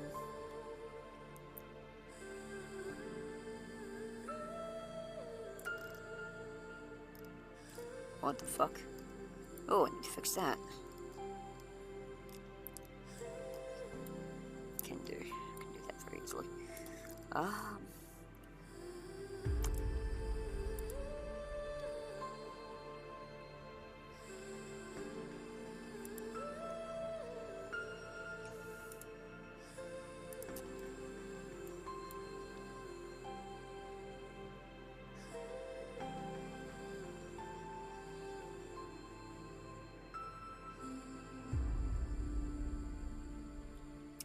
Okay, so I'm doing the base colors first. Alright. Speaking of which, we can now... where is it?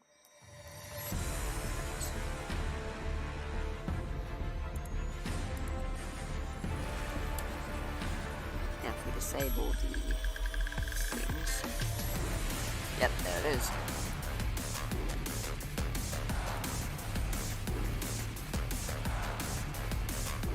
Now we got it fixed.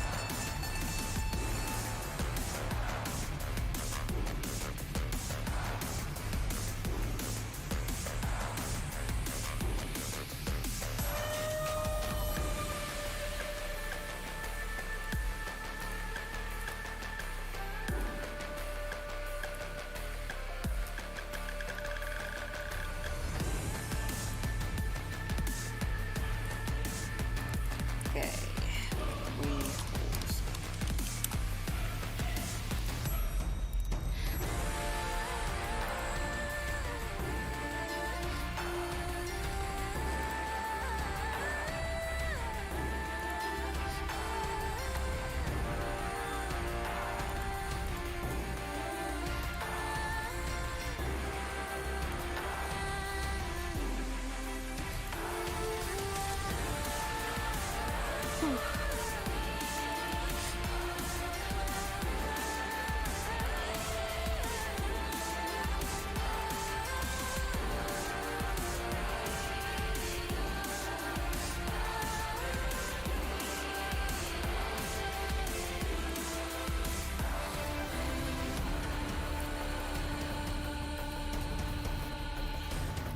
Like, don't get me wrong, there are parts of the community, the RPG Maker community, that are great. I have been in several of them, I'm still in most of them.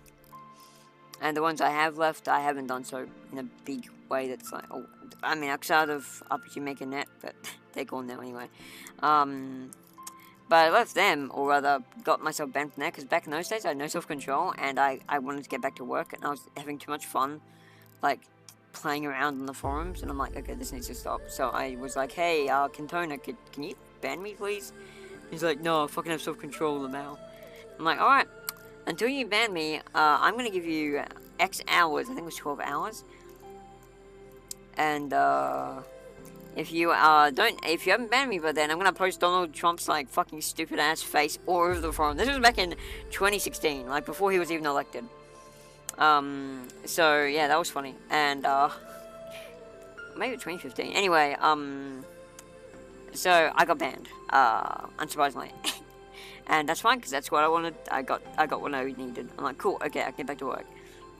I was never really hard feelings. I mean, there's definitely some people there that did not like me, but that's not my problem. I don't even know who most of them Like, to give you an example, fucking anti-lurker. I know who he is. I think I spoke to him like once. I don't remember the name very well.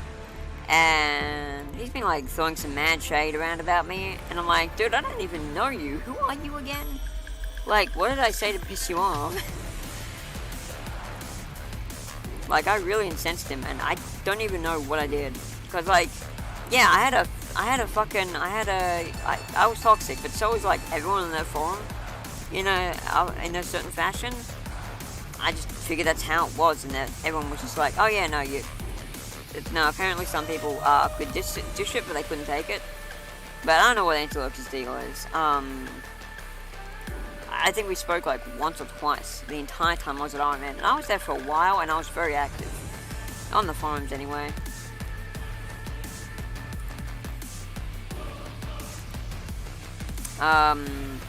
At first I got mixed up and thought it was this guy who I told him basically like, you're getting trash way back in the day because it was like zombie stuff, and I was sick to death of zombie stuff as everyone was, because, you know, zombies kind of just dominated the market in like 2011 to 2015 and beyond. But this was, you know, that was the peak of it, and everyone's like, please stop making fucking games about zombies, I'm sick of seeing them.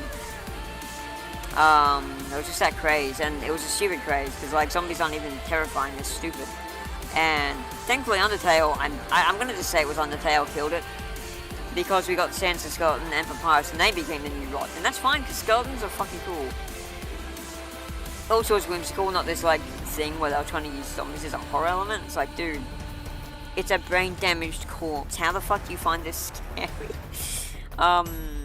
Like, what the fuck? How is this like the medium for horror now? It was so stupid. I mean, the horror genre has always been rightfully idiotic, because, you know, let's make a thing that's a horror, but realistically, it's not gonna scare you.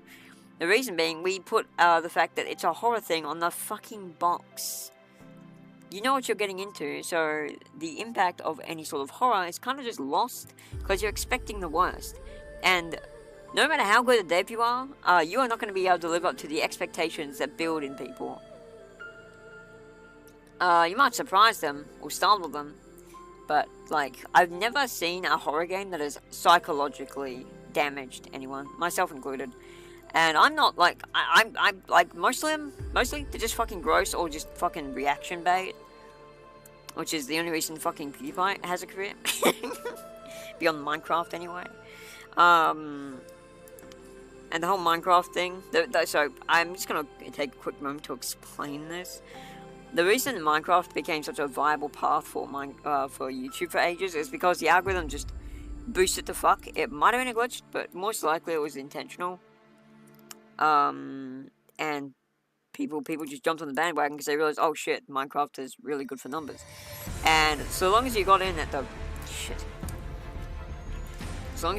right time, you were basically set, like, because Minecraft hasn't really died down as much as you would think after all this time. It has definitely lost steam. It would be impossible for it not to have, given the passage of time. Time is the biggest killer of all. But it's still going pretty strong, which is more than I can say for some things. Haha, hi up at Jamaica.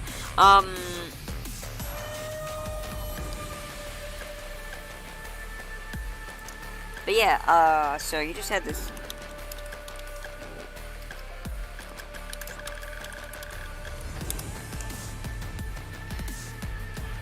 So yeah, you had this shit.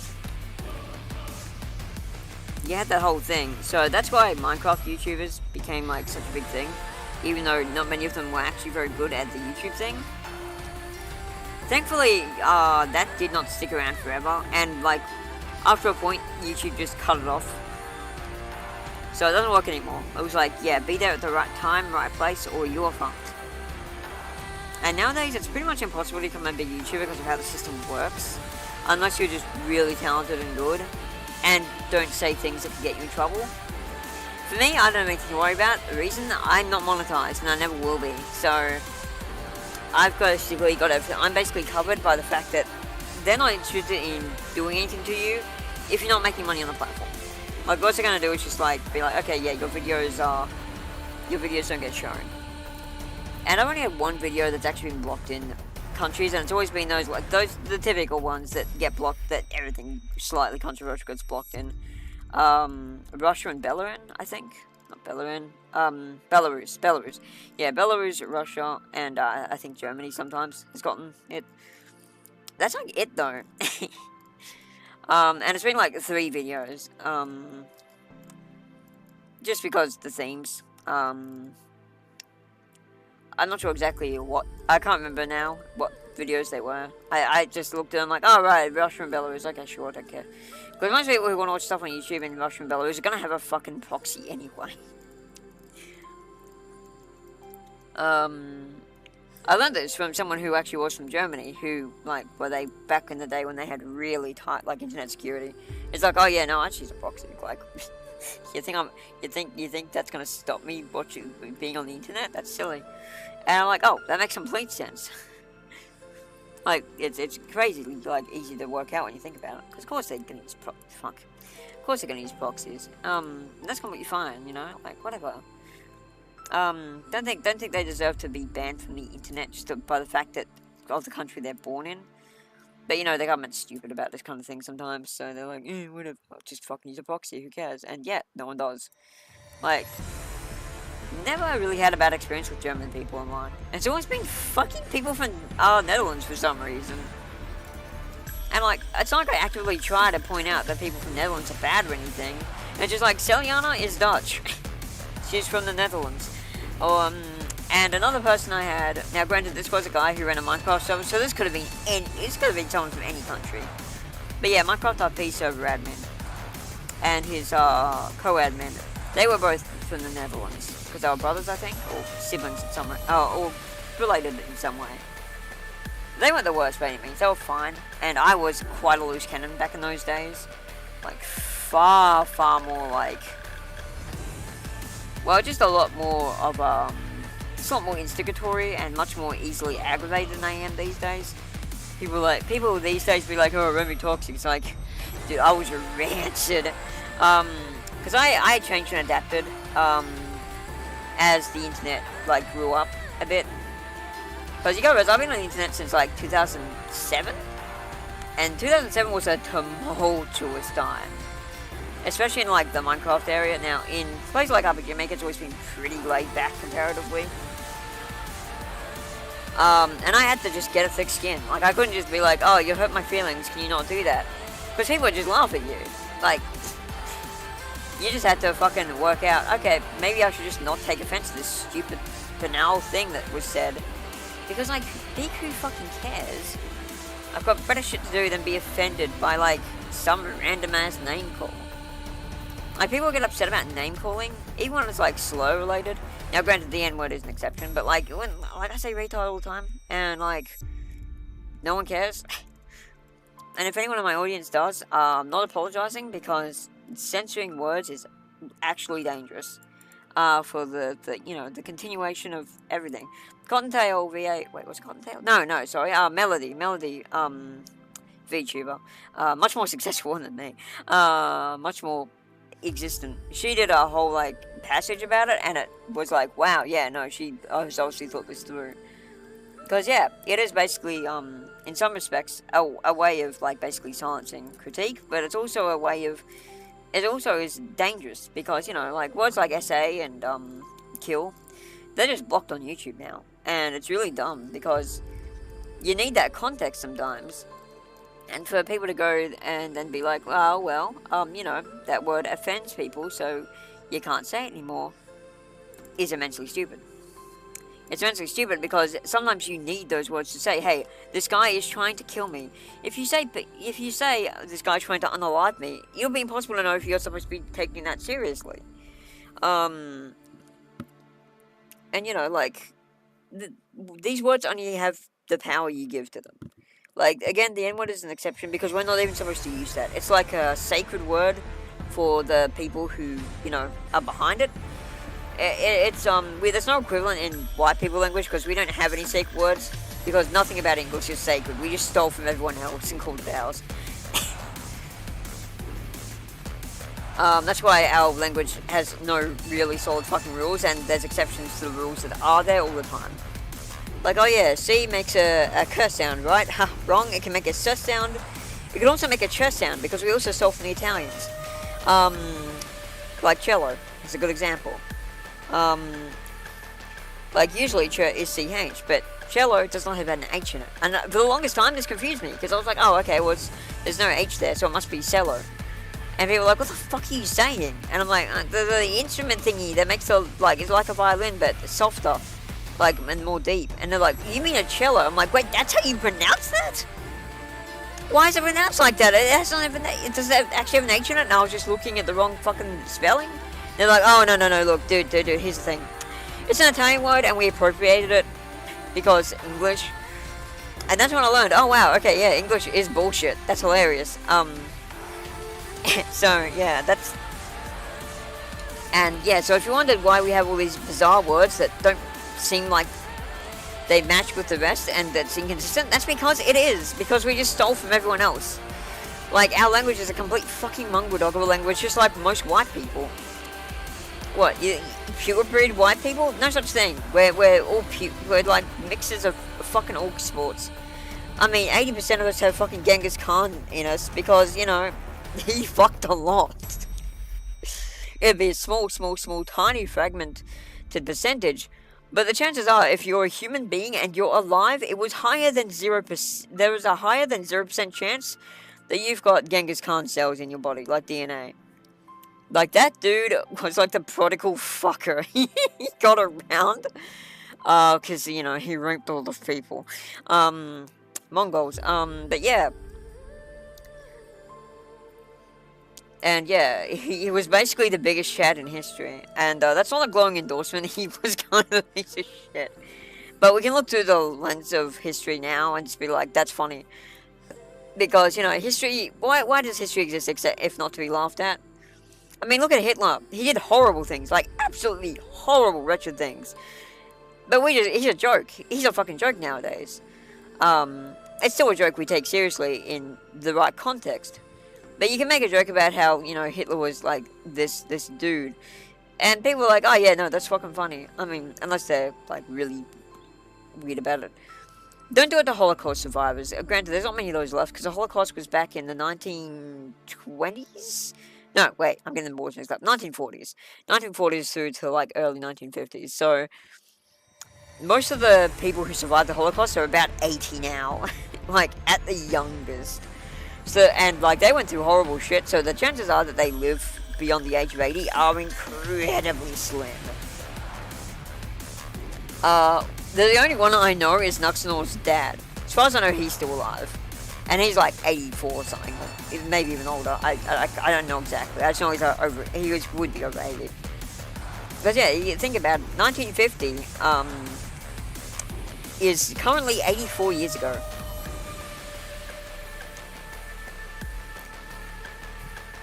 So, yeah, that's crazy. Yeah, no, wait, 74 years ago. Sorry, 75 now, 75 years ago. So, to be a Holocaust survivor, you would have to be, you would have to have been in there early, which most of them were. And even then, most of them would have had to have been, like, in their teens at the latest at the time. All of them probably would have been kids.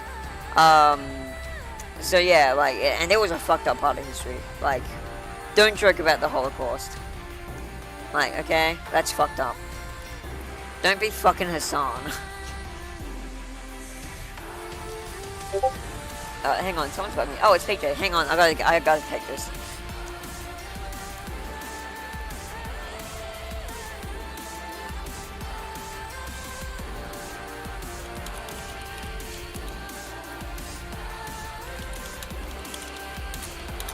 Okay, apparently he'll be back by Monday. I guess I can close this freaking tab then. Anyway, I think it's just... Oh wait, no, I wanted to do, yeah, I want to do the... Okay, right, dress colour. Goodness. Sorry, I'm falling behind really bad.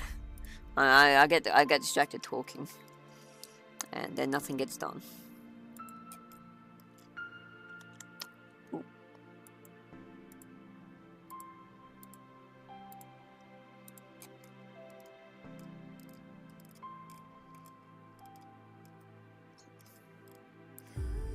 Yeah, it's the same colour as the scarf.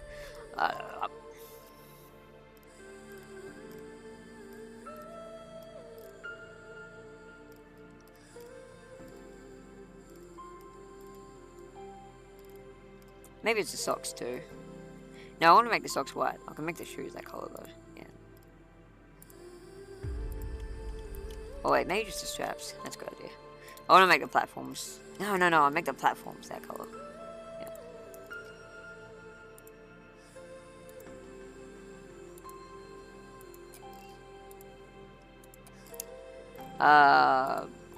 That's what I was wondering, if there is actually anyone watching a stream.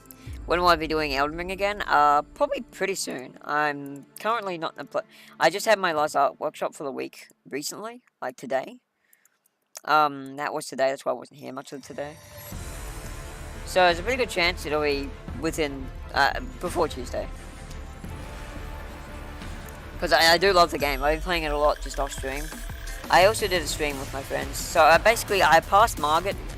I'm up to Godric. I'm up to Godric the Grafted. And I suffered against him a lot and decided, alright, yeah, enough of this. I'll leave this till later. I'm pretty grind. I've low leveled a lot. Like I'm level 50 something I think now. 54 maybe. No, wait, maybe 44. Almost 50. I forget. Anyway, I'm pretty leveled. Because I just went ham on that. So yeah, should have, I mean, when I fought Godric, I was like, I think 39, level 39, so yeah, I'm probably like 44 or something. I found a really good farming route. It's basically, you go from like the gatefront ruins, just before Margit. Then you go down along the road to the south and mostly to the east. And kill the patrols and enemies on the road. And there's a big fucking patrol with 2 giants. They give 1,000 runes each and they're basically just free XP. They don't move much. Unless you let them get out of their chains, which is an animation that takes ages. And I'm at the point now where I can use the golden halberd that I got from Tree Sentinel, who was the first boss I killed, by the way. I'm pretty proud of that, because it's apparently like one of the hardest. Like the orangutan on crack gave me a lot of trouble the first time I attempted it, but I didn't try it again. And then I went back and just one-shot him. Oh no, I got him in 5 attempts. The Tree Sentinel took me a while, and I had to do some clever strategizing and trying out different things, see what worked, what didn't, yada yada. Like, I went pretty crazy with trying that one. But it felt so, I was like shaking. It was like that real good feeling of just achieving something that you knew you could, you just had to keep trying. Yeah, Elden Ring is just that fucking delicious dopamine from clearing a boss and just getting an opponent down who really, really is challenging you. Like, I know I'll probably, when I fought Margit, I was actually underwhelmed because the first time I fought him, I got absolutely destroyed. Like, and again, I just need to be wide awake enough to do it. That's why I'm not doing it tonight.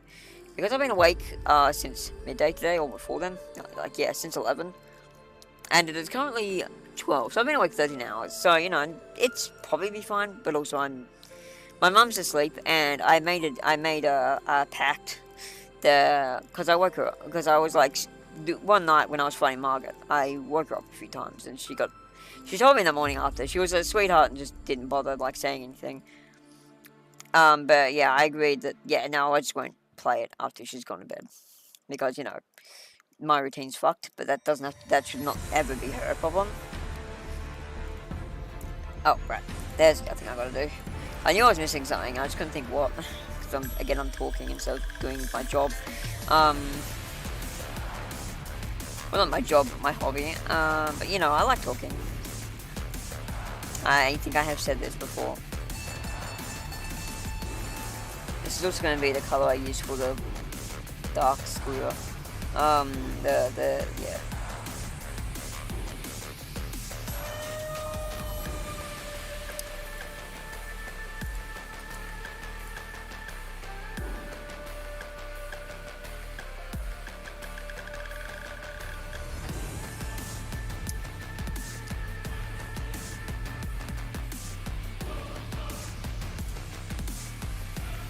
There we go. I'll probably come back to that later and realise, oh, I missed something important. Fug. But for now, I'll do now for the trims.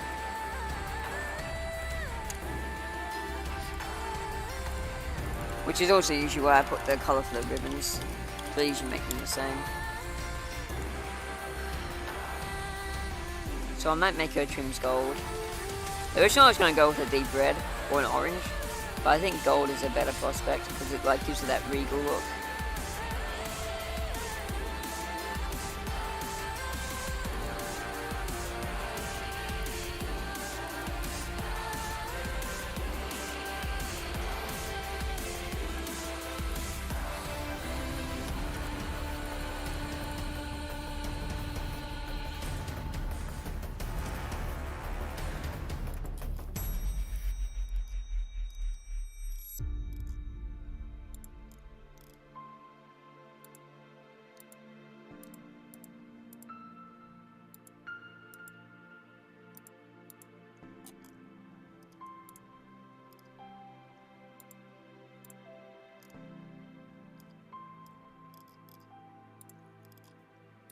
Like, originally, like, I wasn't even going to play Elden Ring, but then I played another Crab Treasure, or a bit of it.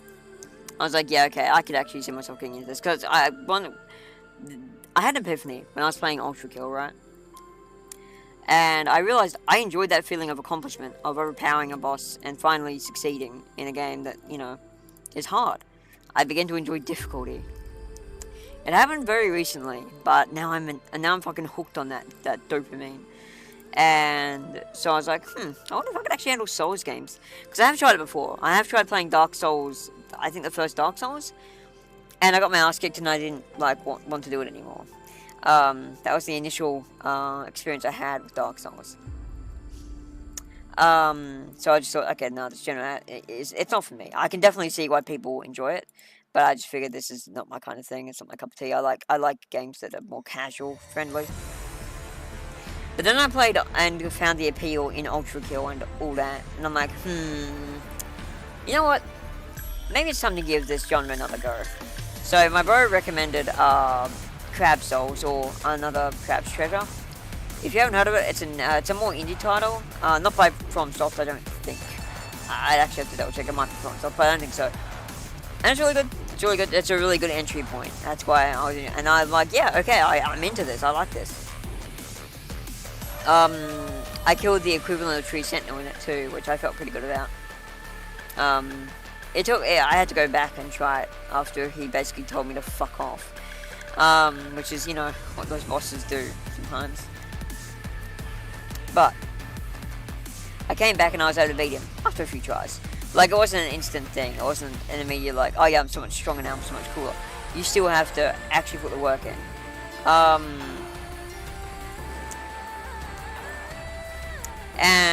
Yeah, so, but like, its appeal was limited.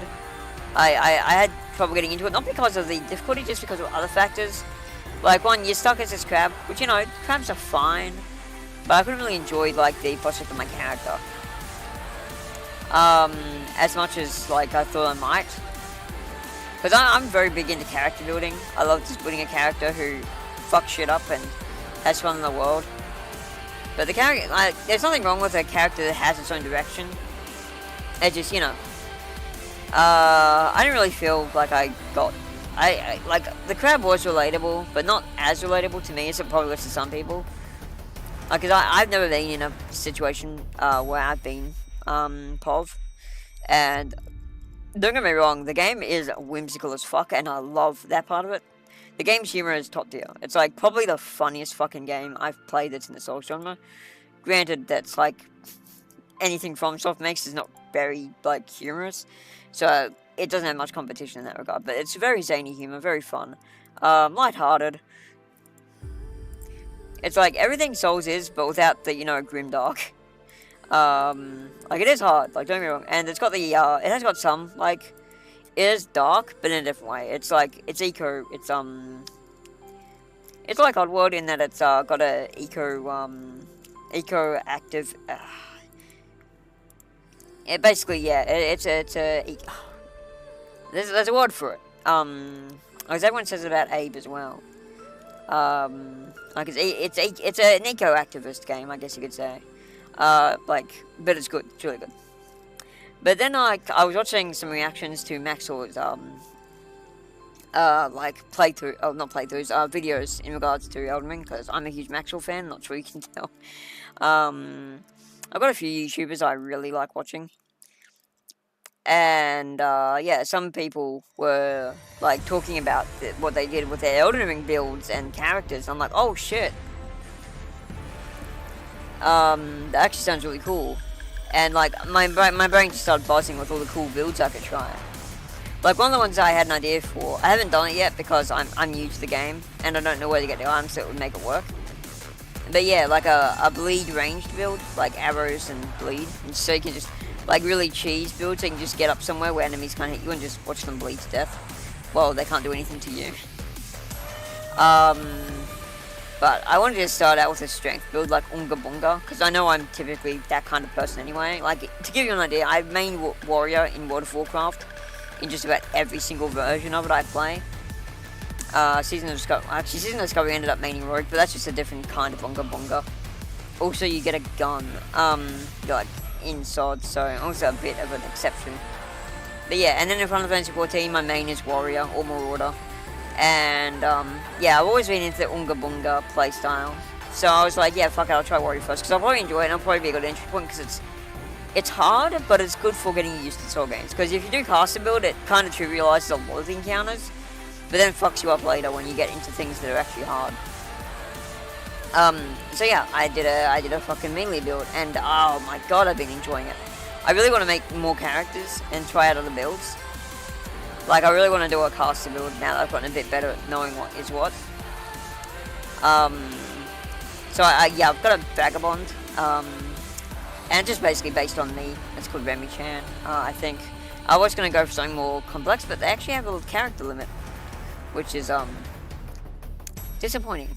Because originally I went with, like, Remilia, VTuber, Filth, something or other, and, I ran out of letters at V2, and I'm like, oh, okay, I guess I'll just do Remi-Chan then.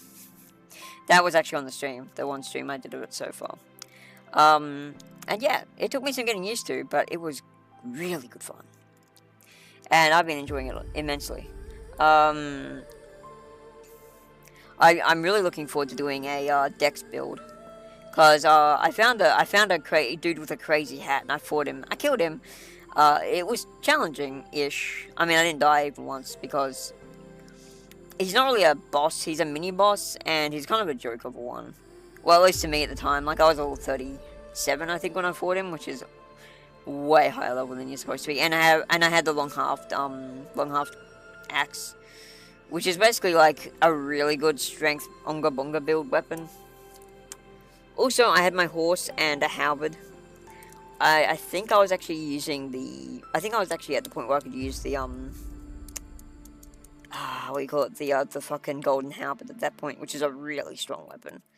Like, but the thing is, to get it, you have to kill Tree Sentinel. But I did that, and I had it. And so, yeah. Now, the thing about the samurai is, if you try to fight him in close quarters, he is a pain in the ass. So what I did was I just, used my horse to charge in, do a big hit on him, then just fuck off. And just did that over and over again till death. He dropped his sword, and I'm like, ooh, I like that sword. That sword's cool. So, one of my first goals when I do make a Dex build, is go kill him, get the sword. See if I can do it. Because, yeah, the sword needs a ridiculous amount of Dex, and I'm like, I'm building for strength. So I was like, yeah, no, I'll just sell that one from this character, but, yeah. As for casters, there is a really nice frost spell you get from one of the bosses in the... one of those things where you have to unlock it with a Stonewood Key, or whatever they're called.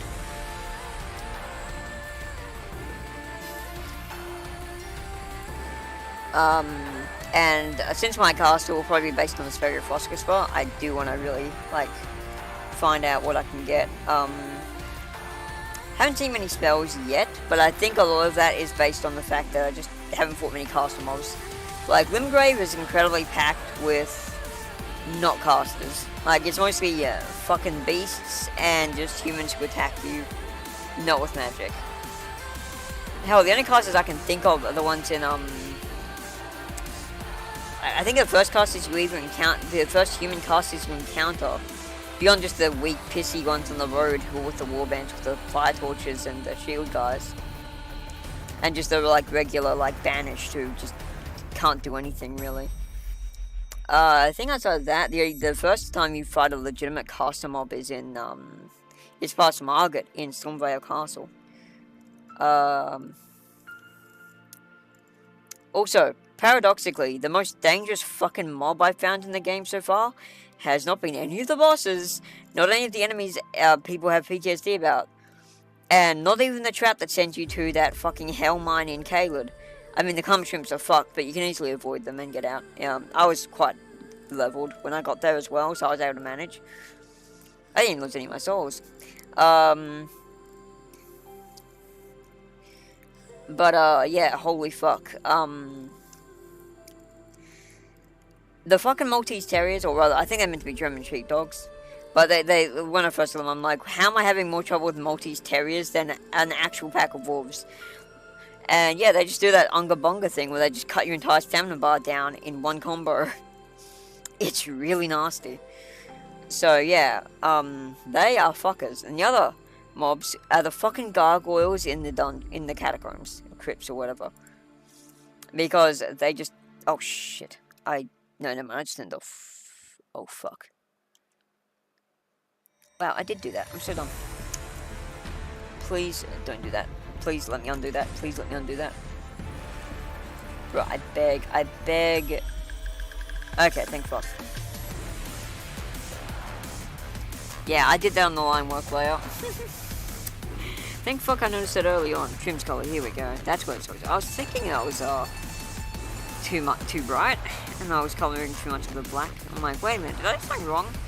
And then yeah, looking into it, I'm like, oh yeah, I did. I did something very wrong. Ah, much better. Okay, that stream's color gone. Thank fuck.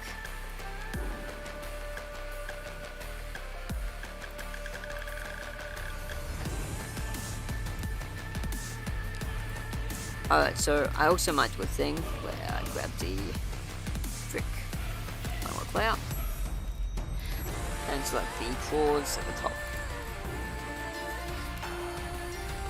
And color it gold in the wing claw layer. Oh, right. Yeah, I got these ones too.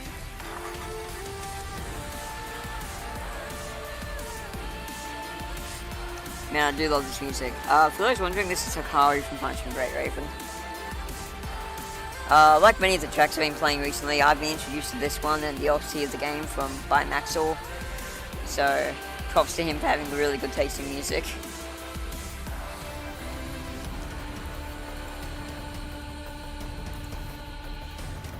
So many of them are gacha games too, which is the funniest shit to me. Okay, wing lines, here we go. I knew it.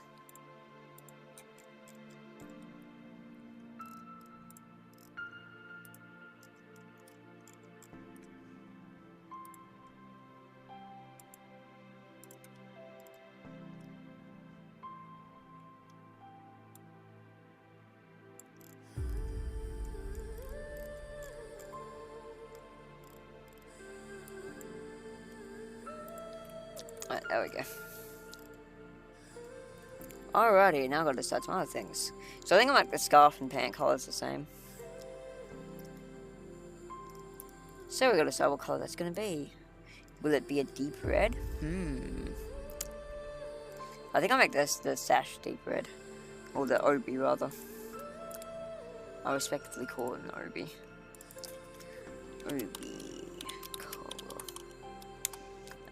Those of you who don't know, part of a kimono is the sash that they have around the kimono is called an obi, and the cord that ties it. This one's inaccurate to the designated culture, but the that is called an obi-hime. So yeah. The more you know. You're welcome for this knowledge that you probably didn't ask for and didn't really want, but there it is anyway. The only reason I know that myself is because I had to look up how to tie one. And I decided against it because I'm like, that looks like it'd be hard. And also it's like I want a bow. I want a ribbon. I also have noticed that like in a lot of things, like anime and stuff, including Toho, the characters don't even have the obi tied like that. They have it like in a bow or like some like triple bow thing. So like how do they do that? Cool though. But the obi cord is more like a chain link kind of looking thing. It's cool, but it's not the look I wanted. So I'm like, okay, well, I won't do that. Is there anything else I could use the obi color for?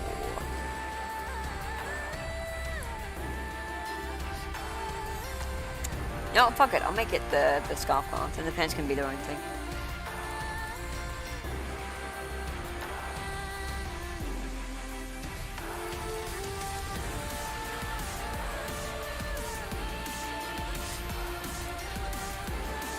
And after this, what I've got to do is color the skin and the hair.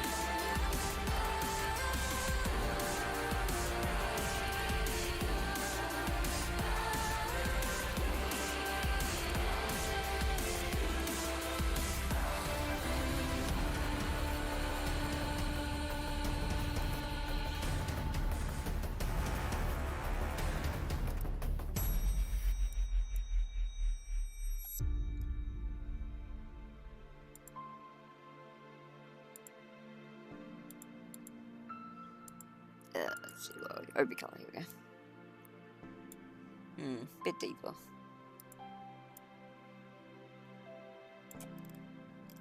Okay, no. A bit more rustic. There we go, now we're talking.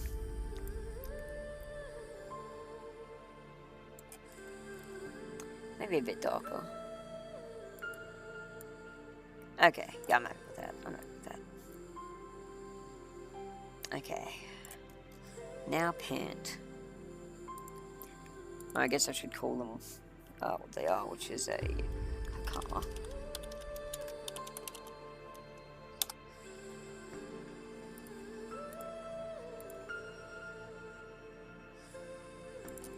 Work.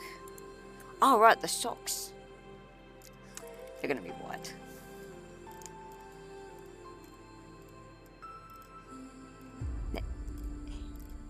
So that works.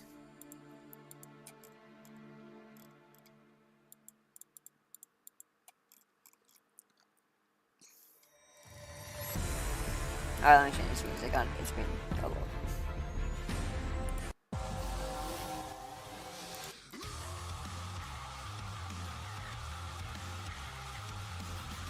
Okay, no idea what color I'm gonna make the pants, but I'm guessing a blue of some sort, or a violet.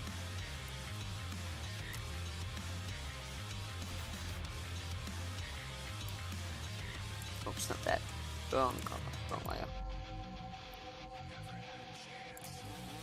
No, okay, no.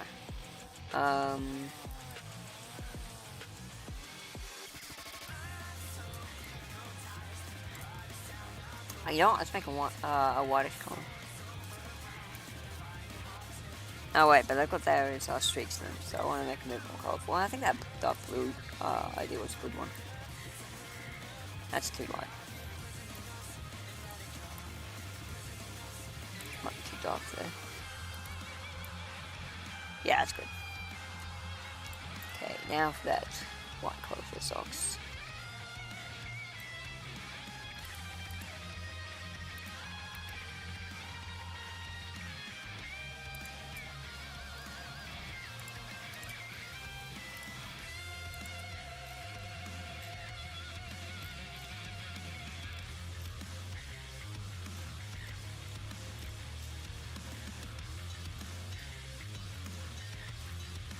Anything else I should use this colour for?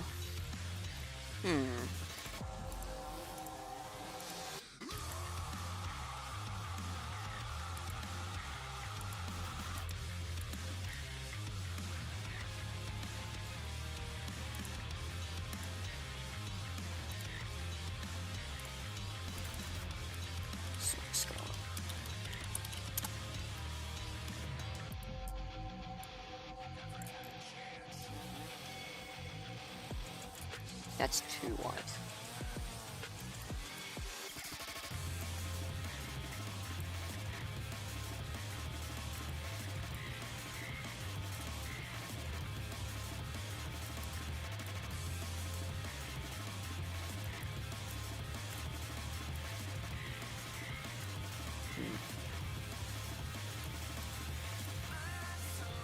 Yeah, it's good.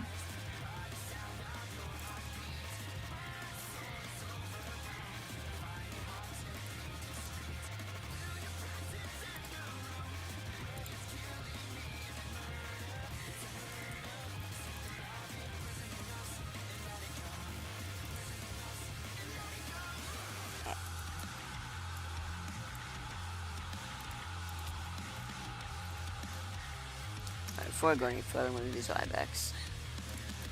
Thankfully, because her iframes are very thick, it's going to be very difficult.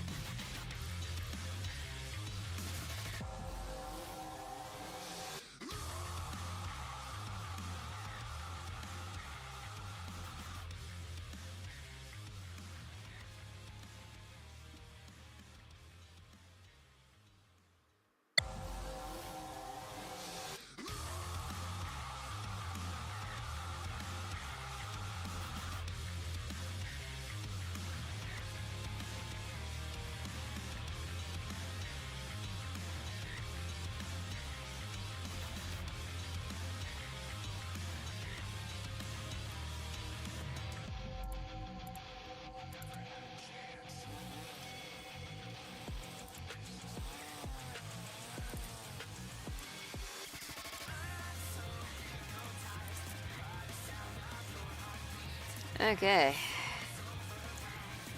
That's the outfit all got covered, so now it's time for the skin and the hair. Oh, this will be fun. Right.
Yeah, don't see much for flesh.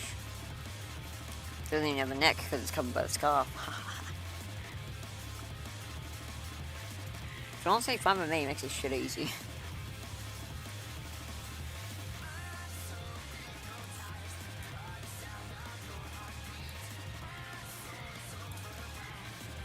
Oh, fuck, wrong layer.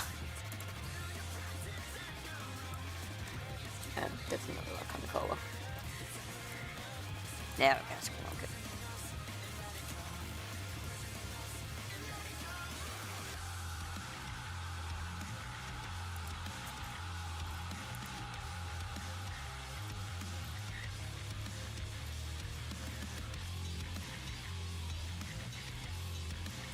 I just noticed something too.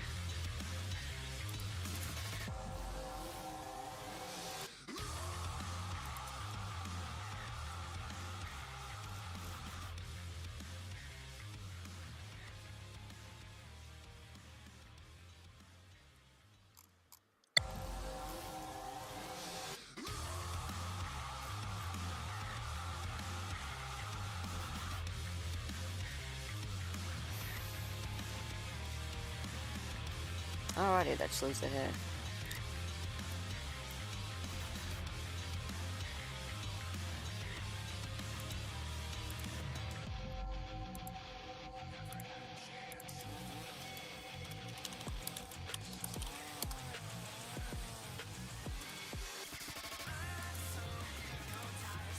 Now, of course, this is going to be two-tone, but that's on that's on the upper layer, so I just need to do the base color for this one.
Yeah, it's too similar to the freaking other ones. There we go.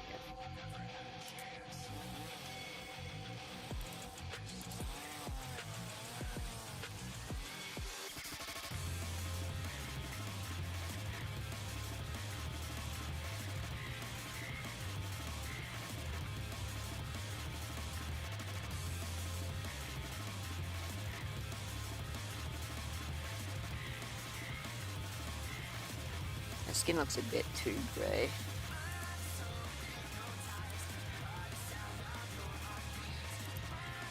So let's update that a bit.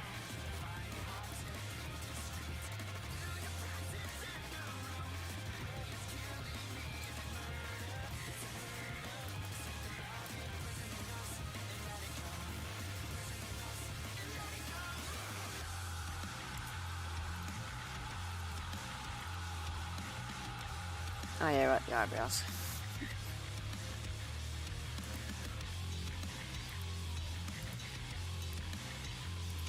Bro, please.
Alright.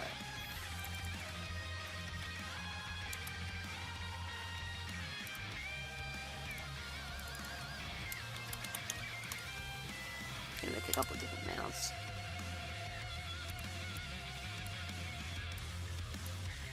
Frick.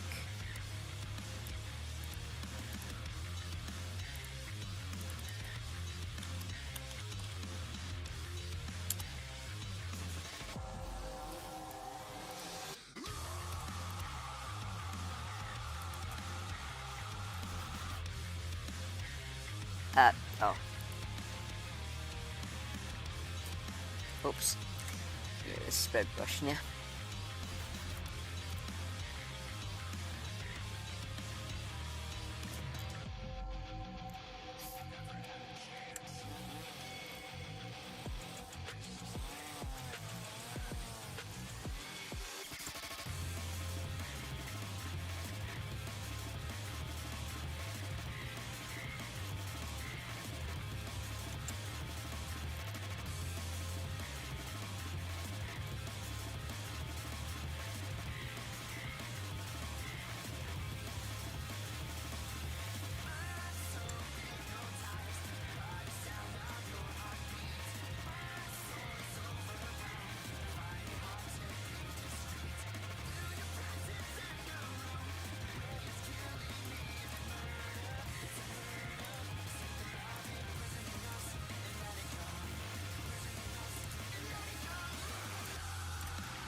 Okay.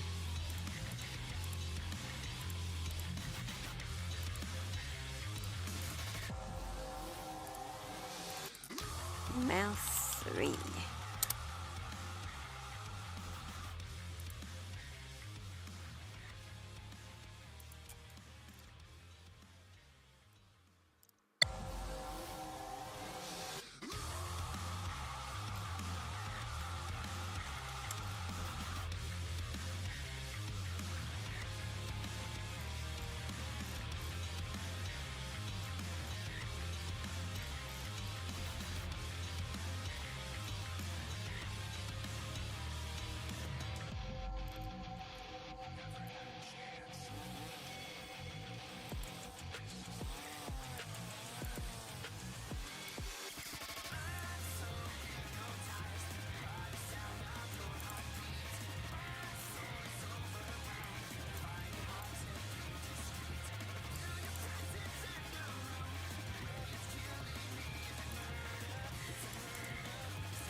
Alright.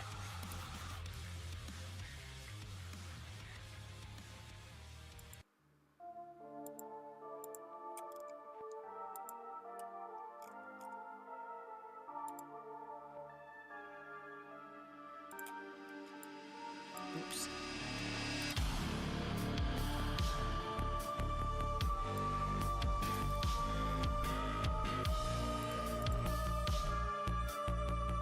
Ironically, because of her color in the case, she would actually have the most normal fucking mouth color ever.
Alright, I'm gonna change back to fucking best quest theme for audio. Just try and fucking stop me.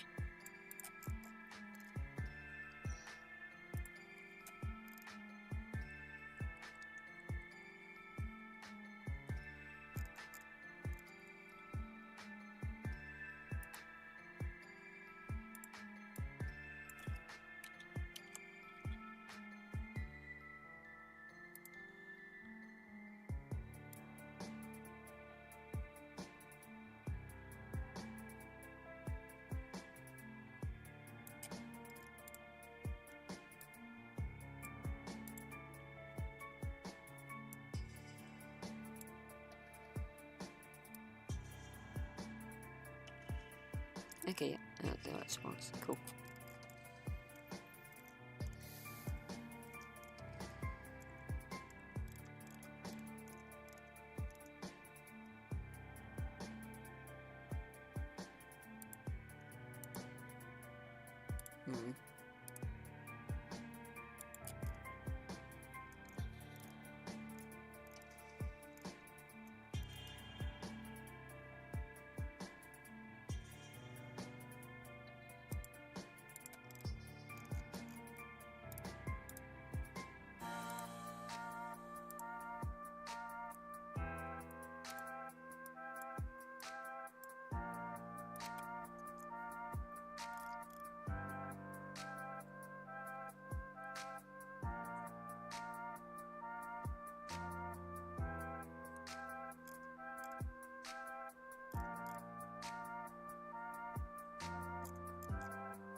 Oh, what am I do? Might grab a cruise background.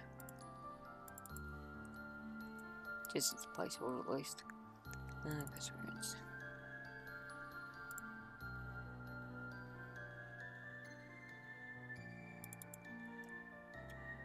Frick.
Oops.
There we go.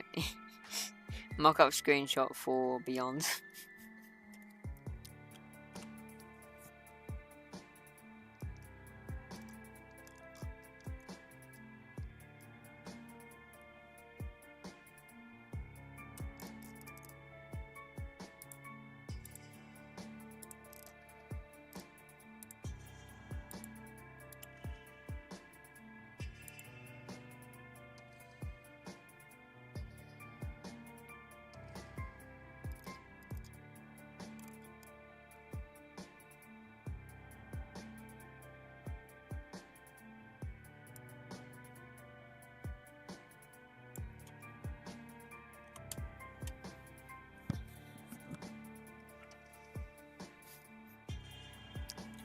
For tonight. Well, thank you all for coming to stream. I'll do the rest of this tomorrow when I wake up, probably.